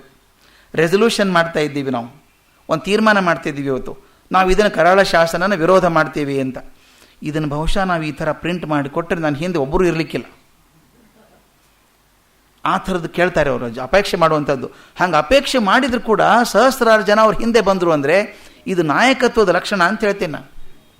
ನಾಯಕತ್ವ ಏನೂ ಅಶ್ಯೂರ್ ಮಾಡ್ತಾ ಇಲ್ಲ, ನಿಮಗೇನೂ ಸಹಕಾರ ಕೊಡ್ತೀನಿ ಅಂತಿಲ್ಲ, ಕಷ್ಟನೇ ಕೊಡ್ತೀನಿ, ಬರೋದಕ್ಕೆ ಗಟ್ಟಿ ಇದ್ದೀರಾ ನೀವು, ಹಂಗಾದರೆ ಮಾತ್ರ ಬನ್ನಿ. ಯಾವುದೋ ರೊಮ್ಯಾಂಟಿಕ್ ಐಡಿಯಾ ಇಟ್ಕೊಂಡು ಬರಬೇಡಿ, ಸಿಕ್ಬಿಡುತ್ತೆ ಅದು ಸಿಗುತ್ತೆ ಅಂಥೇಳಿ ನಾವು ಹೇಳ್ತಾರೆ ಅವರು. Personally I hold that man who deliberately and intelligently takes pledge and then breaks it forfeits his manhood.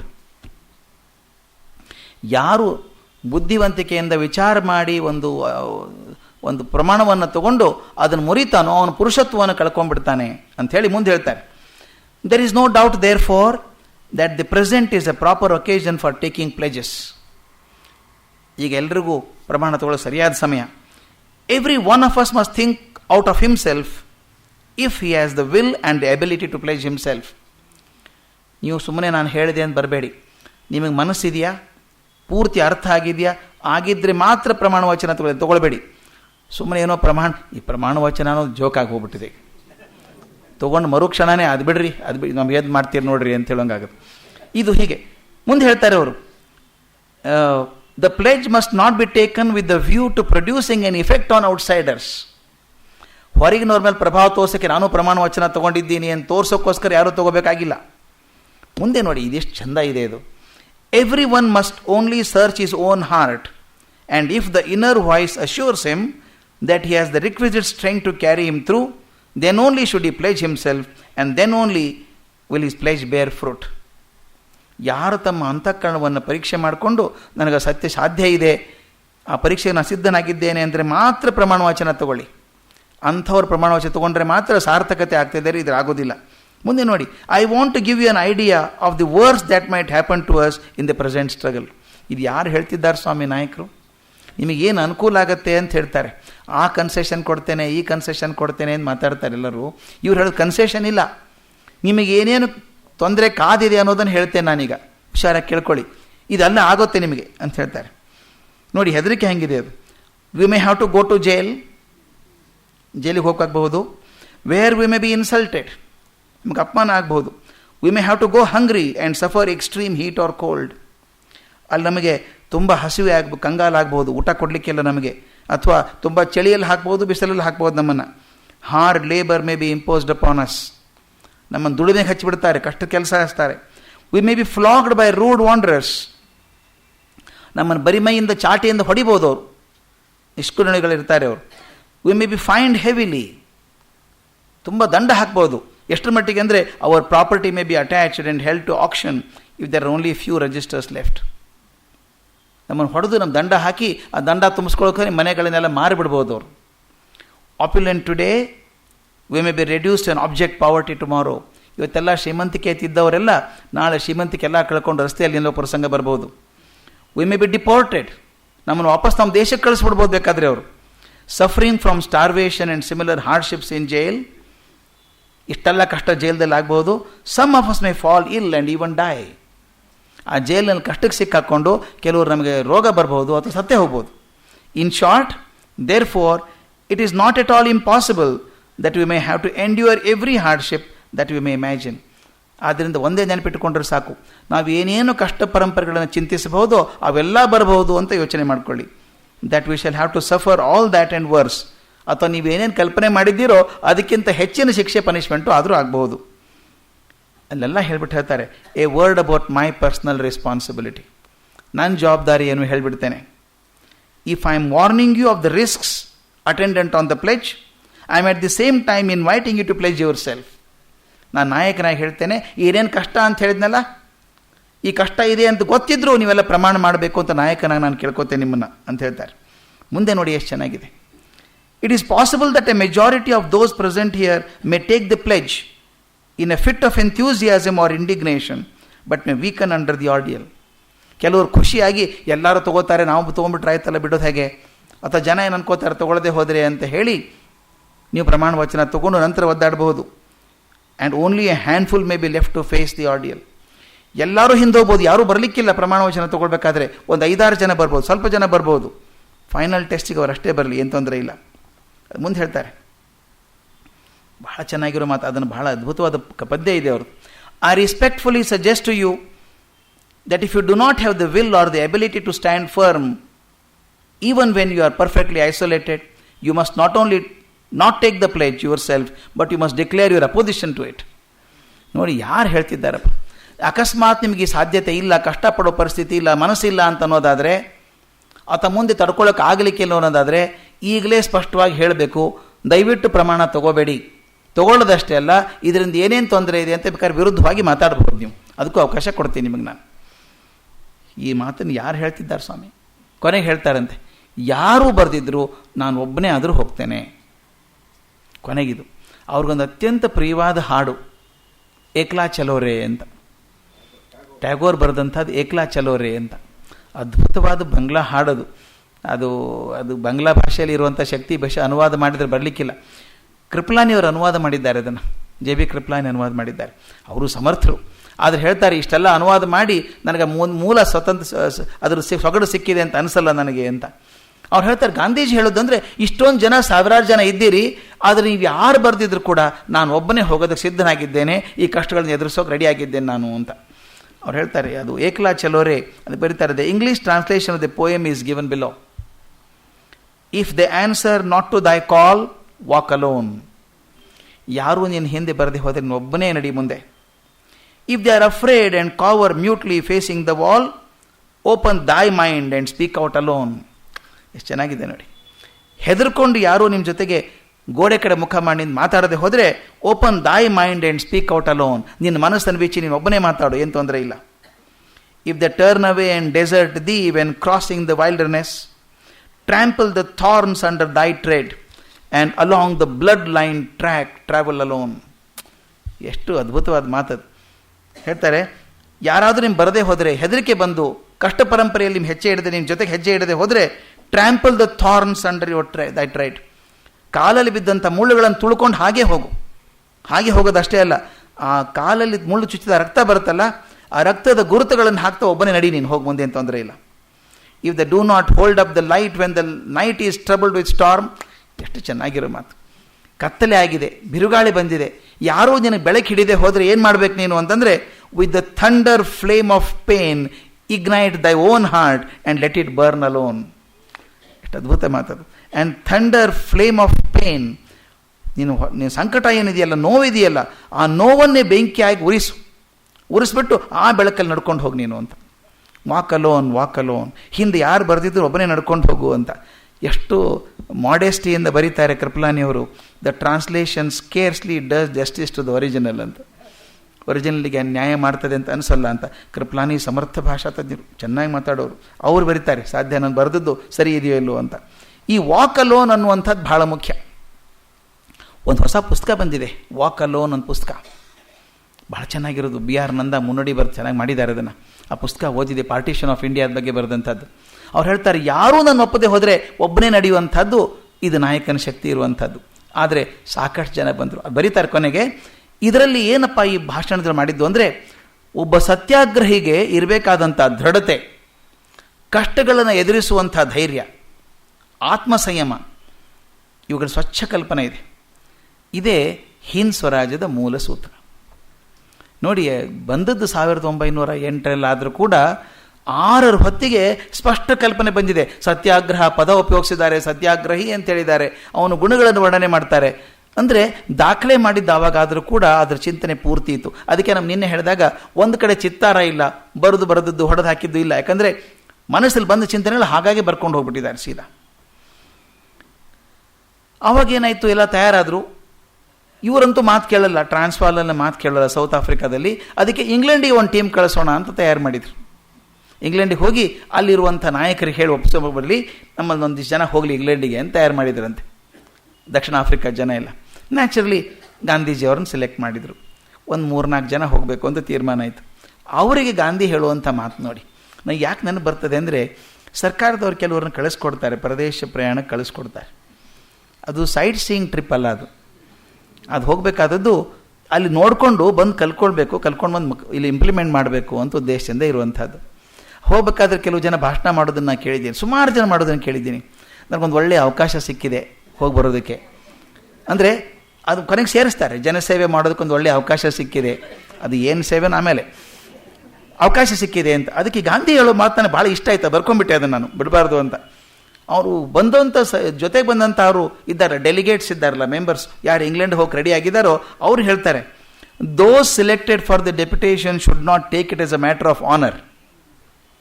ಇದು ನಮಗೊಂದು ಅವಕಾಶ ಸಿಕ್ತು ಅಥವಾ ಗೌರವ ಅಂತ ಯಾರೂ ತಿಳ್ಕೊಬಾರ್ದು, but as a call of the duty. ಇದು ಕರ್ತವ್ಯ ಅಂತ ಮಾತ್ರ ಬರ್ತಕ್ಕದ್ದು. ಇದೊಂದು ಅವಕಾಶ ಆಗಲಿ, ನನಗೆ ಮರ್ಯಾದೆ ಅಂತ ಯಾರೂ ತಗೋತಾರಲ್ಲ. ನೀವೇನು ನಾಯಕರಲ್ಲ, ಅವಕಾಶ ಯಾಕೆ ಕೊಟ್ಟರು, ನಿಮ್ಗೆ ಸ್ವಲ್ಪ ಚೆನ್ನಾಗಿ ಇಂಗ್ಲೀಷ್ ಬರುತ್ತೆ, ಮಾತಾಡೋಕ್ಕೆ ಬರುತ್ತೆ ಅಂತ ಹೋದರು. ಇದು ಕಾಲ್ ಆಫ್ ದ ಡ್ಯೂಟಿ, ನಿಮ್ಮ ಕರ್ತವ್ಯದ ಕರೆ ಅಂತ ಹೋಗಬೇಕು ಅಂತ. ಅಲ್ಲಿ ಹೋದರು. ಇಂಗ್ಲೆಂಡ್ ಅಪರಿಚಿತ ಏನಲ್ಲ ಗಾಂಧೀಜಿ. ಅಲ್ಲಿ ಹೋದರು ಲಾರ್ಡ್ ಎಲ್ಗಿನ್ ಅಂತ. ಲಾರ್ಡ್ ಎಲ್ಗಿನ್ ಸೆಕ್ರೆಟರಿ ಆಫ್ ಸ್ಟೇಟ್, ಅವಾಗ ಮಿನಿಸ್ಟರ್ ಫಸ್ಟ್ ಎಕ್ಸ್ಟರ್ನಲ್ ಅಫೇರ್ಸ್ ಇದ್ದ ಹಾಗೆ. ಅವ್ರನ್ನ ಹೋಗಿ ಭೇಟಿ ಆದ್ರಂತೆ. ಈ ಕಾಲನೀಸ್ ಅಂತಿತ್ತಲ್ಲ, ವಸಾಹತುಗಳಿದ್ವಲ್ಲ ಎಲ್ಲ ಕಡೆ ವಸಾಹತುಗಳು, ಬ್ರಿಟಿಷ್ ವಸಾಹತು, ಅದಕ್ಕೊಬ್ಬ ಸೆಕ್ರೆಟರಿ ಫಾರ್ ಸ್ಟೇಟ್ ಇದ್ದ, ಅವ್ರು ಲಾರ್ಡ್ ಎಲ್ಗಿನ್ ಅಂತ. ಅವ್ನು ಹೋಗಿ ಭೇಟಿಯಾದರು. ಎಷ್ಟು ಬುದ್ಧಿವಂತರು ಬ್ರಿಟಿಷರು ಅಂದರೆ, ಜೀನಿಯಸ್ ಅವ್ರು, ಮತ್ತೊಬ್ಬರು ಮೋಸ ಮಾಡಿದ್ರು. ಅಲ್ಲಿ ಹೋಗಿ ಎಲ್ಗಿನ್ ಹತ್ರ ಮಾತಾಡಿದ್ರಂತೆ ಗಾಂಧೀಜಿ. ನೋಡಿ, ಇಂಥ ಅನ್ಯಾಯ ಆಗ್ತಿದೆ, ಭಾರತೀಯರಿಗೆ ಬೆಂಬಲ ಕೊಡು ಅಂತಾರೆ, ಮೊದಲು ನಂಬ್ಕೊಂಡ್ವಿ ನಾವು, ಹಿಂದೆ ತಗೊಂಡ್ವಿ, ಈಗ ಮತ್ತೆ ಕರಾಳ ಶಾಸನ ತಂದುಬಿಟ್ಟಿದ್ದಾರೆ, ಏನಾದರೂ ಕೇಳ್ತಾ ಇಲ್ಲ, ನೀವು ಒಪ್ಪಿಸ್ಬೇಕು ಅಂತ. ಎಲ್ಗಿನ್ ತುಂಬ ಉತ್ಸಾಹ ತೋರಿಸ್ಬಿಟ್ಟಂತೆ. ಹೌದಾ, ಹಿಂಗಿದೆಯಾ, ಶಾಸನ ರದ್ದು ಮಾಡ್ತೀನಿ, ಹೋಗ್ರಿ ನಾವು ಶಾಸನ ರದ್ದು ಮಾಡ್ತೀವಿ. ಆರ್ಡರ್ ಇಶ್ಯೂ ಆಯಿತು, ಶಾಸನ ರದ್ದಾಯಿತು ಅಂತ. ಇವರಿಗೆಲ್ಲ ಖುಷಿನೇ ಖುಷಿ. ಇಷ್ಟು ಸುಲಭವಾಗಿ ಆಗ್ತದೆ ಅಂತ ಯಾರೂ ಅಂದ್ಕೊಂಡಿರಲಿಲ್ಲ. ಗಾಂಧೀಜಿನೇ ಹೇಳೋಗಿದ್ದರು, ತುಂಬ ಅಪೇಕ್ಷೆ ಮಾಡಬೇಡಿ, ಅವ್ರು ಬಹಳ ಕುತಂತ್ರಿಗಳು, ಒಪ್ಕೊಳ್ಳೋದಿಲ್ಲ ಅಂತ ಹೇಳೋಗಿದ್ದಾರೆ. ಅಂದರೆ ಗಾಂಧೀಜಿ ಮನಸ್ಸು ಹೇಗಿತ್ತು ಅಂದರೆ, ಉತ್ಸಾಹದಿಂದ ಹೋಗೋದು, ಆಗ್ಬಿಡುತ್ತೆ ಅಂತ ಹೋಗಿ ಆಗಲಿಲ್ಲ ಅಂತ ಬರೋರಲ್ಲ. ಮೊದಲೇ ಎಚ್ಚರಿಕೆ ಕೊಟ್ಟು ಹೋಗೋರು, ಇದು ಆಗೋದು ಡೌಟ್ಫುಲ್ಲು, ಆ ಜನ ಒಪ್ಪೋರಲ್ಲ ಅಂಥೇಳಿ. ಆದರೆ ತಕ್ಷಣ ಒಪ್ಕೊಂಡ್ಬಿಟ್ನಲ್ಲ ಎಲ್ಗಿನ್ನು. ಆ ಕರಾಳ ಶಾಸನ ಕ್ಯಾನ್ಸಲ್ ಆಗೋಯ್ತು, ಆರ್ಡರ್ ಇಶ್ಯೂ ಆಯಿತು. ಇದು ಭಾಳ ಖುಷಿ ಆಯಿತು, ವಾಪಸ್ ಬಂದರು. ಆ ನಂತರ ಗೊತ್ತಾಯಿತು ಎಂಥ ಮೋಸ ಇದೆ ಇದು ಅಂತ. ಆಗ ಇದಕ್ಕೆ ಬ್ರಿಟಿಷ್ ಸರ್ಕಾರ ಸೆಲ್ಫ್ ಗವರ್ಮೆಂಟ್ ಕೊಡ್ತಾಯಿತ್ತು, ಸ್ವರಾಜ್ಯ ಒಂಥರ ಕೊಡ್ತಾಯಿತ್ತು, ಡೊಮಿನಿಯನ್ ಸ್ಟೇಟಸ್ ಕೊಡ್ತಾಯಿತ್ತು. ಅದಕ್ಕಾಗಬೇಕು. ಅದು ಜನವರಿ 1, 1907ನೇ ಇಸ್ವಿಯಿಂದ ಅದು ಬರೋದಿತ್ತು.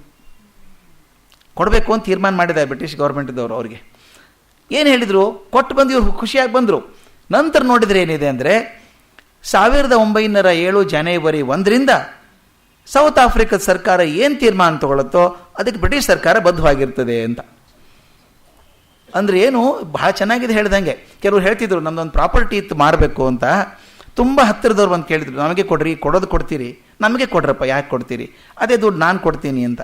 ಅವ್ರು ಕೊಡೋ ಮನಸ್ಸಿಲ್ಲ ಇವ್ರಿಗೆ, ಇಲ್ಲ ಅಂತ ಹೇಳೋಕೆ ತಯಾರಿಲ್ಲ. ಏನು ಹೇಳಿದ್ರು, ಅಯ್ಯೋ ನಿಮಗೆ ಕೊಡ್ತೀನಿ ಸ್ವಾಮಿ, ಇನ್ನು ಯಾರಿಗೆ ಕೊಡೋದು, ನಾವು ಹೇಗೋ ಕೊಡುತ್ತಾನೆ, ನಿಮಗೆ ಕೊಡ್ತೀನಿ ಅಂತ ಹೇಳ್ಬಿಡೋದಂತ. ಮುಂದೆ 6 ತಿಂಗಳಿಗೆ ಪ್ರಾಪರ್ಟಿ ತನ್ನ ಮಗನ ಹೆಸರಿಗೆ ಟ್ರಾನ್ಸ್ಫರ್ ಮಾಡೋದು. ಮಗನ ಹೆಸರಿಗೆ ಮಾಡಿ ಅವ್ರು ಹೋಗಿ ಕೇಳಿದರೆ, ಏನೋಪ್ಪ ನಮ್ಮ ಮಗನ್ನೇ ಕೇಳಿ, ನನ್ನ ಕೈಯಲ್ಲಿ ಏನಿದೆ, ಈಗ ಪ್ರಾಪರ್ಟಿ ನನ್ನ ಮಗನ ಹೆಸರಲ್ಲೇ ಇದೆಯಲ್ಲ ಅನ್ನೋದು. ಕೊಡಬಾರದು ಅನ್ನೋದಕ್ಕೆ ಎಷ್ಟು ಬುದ್ಧಿವಂತಿಕೆ ನೋಡಿ. ಇದು ಮಗ ತೀರ್ಮಾನ ಮಾಡ್ತಾನೆ. ಇದು ಎಕ್ಸಾಕ್ಟ್ಲಿ ಹಿಂಗೆ ಮಾಡಿದರು. ಜನವರಿ 1, 1907ನೇ ಇಸ್ವಿಗೆ ಅದು ಡೊಮಿನಿಯನ್ ಆಯಿತು. ಆದ ತಕ್ಷಣ ಅವ್ರೇನು ಮಾಡಿದ್ರು ಗೊತ್ತಾ, ಇದನ್ನು ಬಲಿ ಹಾಕಬೇಕು ಅಂತ ಕೂತಿದ್ದಾರೆ ಅವರು. ಸರ ರೆಸಲ್ಯೂಷನ್ ಮಾಡಿದರು. ಗಾಂಧೀಜಿ ಬರೀತಾರೆ, ಎಷ್ಟು ಅವಸರದಲ್ಲಿ ಮಾಡಿದರು ಅಂದರೆ, ಒಂದೇ ದಿವಸದಲ್ಲಿ ಎಲ್ಲ ರೆಸಲ್ಯೂಷನ್ ಪಾಸ್ ಮಾಡಿ ಮಾರ್ಚ್ 21, 1907 ಅದನ್ನು ಅಪ್ರೂವ್ ಮಾಡಿಬಿಟ್ರು, ಶಾಸನ ಅಪ್ರೂವ್ ಮಾಡಿಬಿಟ್ರು. ಅಂದರೆ ಬ್ರಿಟಿಷ್ ಸರ್ಕಾರ ಕೂಡ ತಿರುಗಿಸೋ ಹಂಗಿಲ್ಲ ಅದನ್ನು. ಹೇಳಿದ್ರಲ್ಲ ಅವರು, ಇವ್ರು ಏನು ತೀರ್ಮಾನ ಮಾಡ್ತಾರೆ ಬದ್ಧರಾಗಿರ್ತೀವಿ ನಾವು. ನಾನಂತೂ ಕ್ಯಾನ್ಸಲ್ ಮಾಡಲಿಲ್ಲ, ಅವಾಗ ನೀವು ಬಂದಾಗ ನಿಮ್ಮ ಮಾತಿ ಮರ್ಯಾದೆ ಕೊಟ್ಟನಲ್ಲ ಅದೊಂದು. ಅದಕ್ಕೆ ಗಾಂಧೀಜಿ ಬರೀತಾರೆ, what A clever British diplomacy ಅಂತ. ಬುದ್ಧಿವಂತಿಕೆ ಹೇಗಿದೆ ನೋಡಿ, ಮ್ಯಾನಿಪುಲೇಷನ್ ಅಂದರೆ ಡಿಪ್ಲೊಮಸಿ ಅಂತ ಕರೀತಾರೆ ಅವರು. ಕೊಟ್ಟಾಗ ಆಯಿತು, ಸಮಾಧಾನ ಮಾಡಿದಂಗೆ ಆಯಿತು. ಅದ್ರ ಹಿಂದಿನ ಭಾಗಲಿಂದ ಅದು ಬಂದಂಗೆ ಆಯಿತು ಒಳಗಡೆ. ಅದನ್ನು ಏನು ಮಾಡಿದರು ಅಂದರೆ, ಅಂಗೀಕರಿಸಿ ಜುಲೈ 1 1907 ಇದು ಜಾರಿಗೆ ಬಂತು. ಇನ್ಯಾರೂ ಪಾರಾಗೋಕ್ಕೆ ಸಾಧ್ಯ ಇಲ್ಲ. ಅದು ಗಾಂಧೀಜಿ ಬರೀತಾರೆ, ಇಷ್ಟೆಲ್ಲ ಗುದ್ದಾಡಿದ ಮೇಲೆ we were back to square one. ಮತ್ತು ಅಲ್ಲಿಗೆ ಬಂದು ನಿಂತ್ಕೊಂಡ್ವಿ ಮತ್ತೆ ನಾವು. ಶಾಸನ ಹಾಗೇ ಇದೆ. ಈ ಹೊತ್ತಲ್ಲೂ ಸಣ್ಣ ಬದಲಾವಣೆ ಗಾಂಧೀಜಿ ಜೀವನದಲ್ಲಿ ಆದಂಥದ್ದು. ಆ ಬ್ರಿಕ್ ಫೀಲ್ಡ್ಸ್ ಬಗ್ಗೆ ಹೇಳಿದೆ ನಿನ್ನೆ. ಆ ಕೊಳಚೆ ಪ್ರದೇಶ ಇತ್ತು, ಕೆಲಸಗಾರ ಇರುವಂಥವ್ರು.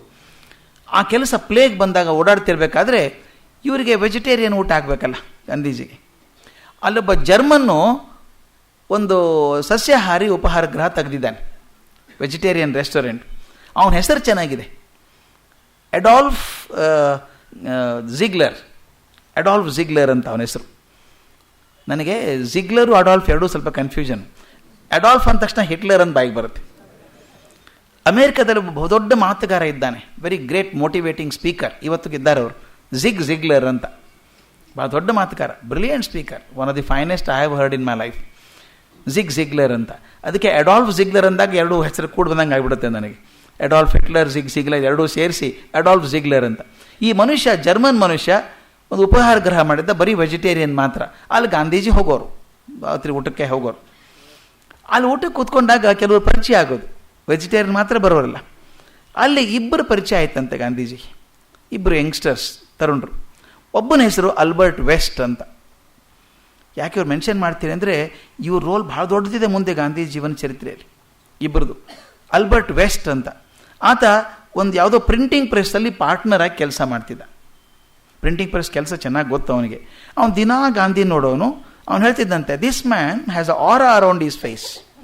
ಏನೋ ಒಂದು ಮುಖದ ನಾನೊಂದು ಕಳೆ ಇದೆ ಮನುಷ್ಯನಿಗೆ, ತಾನಾಗಿ ಮಾತಾಡಿಸ್ಬೇಕು. ಒಂದು ಚೀಟಿ ಕಳಿಸಿ ಊಟಕ್ಕೆ ಕೂತ್ಕೊಂಡಾಗ ಬಂದು ಮುಂದೆ ಕೂತ್ಕೊಂಡು ಮಾತಾಡಿದ. ಮುಂದೆ ಸ್ನೇಹ ಆಯಿತು, ಕರ್ಕೊಂಡು ಹೋದರು.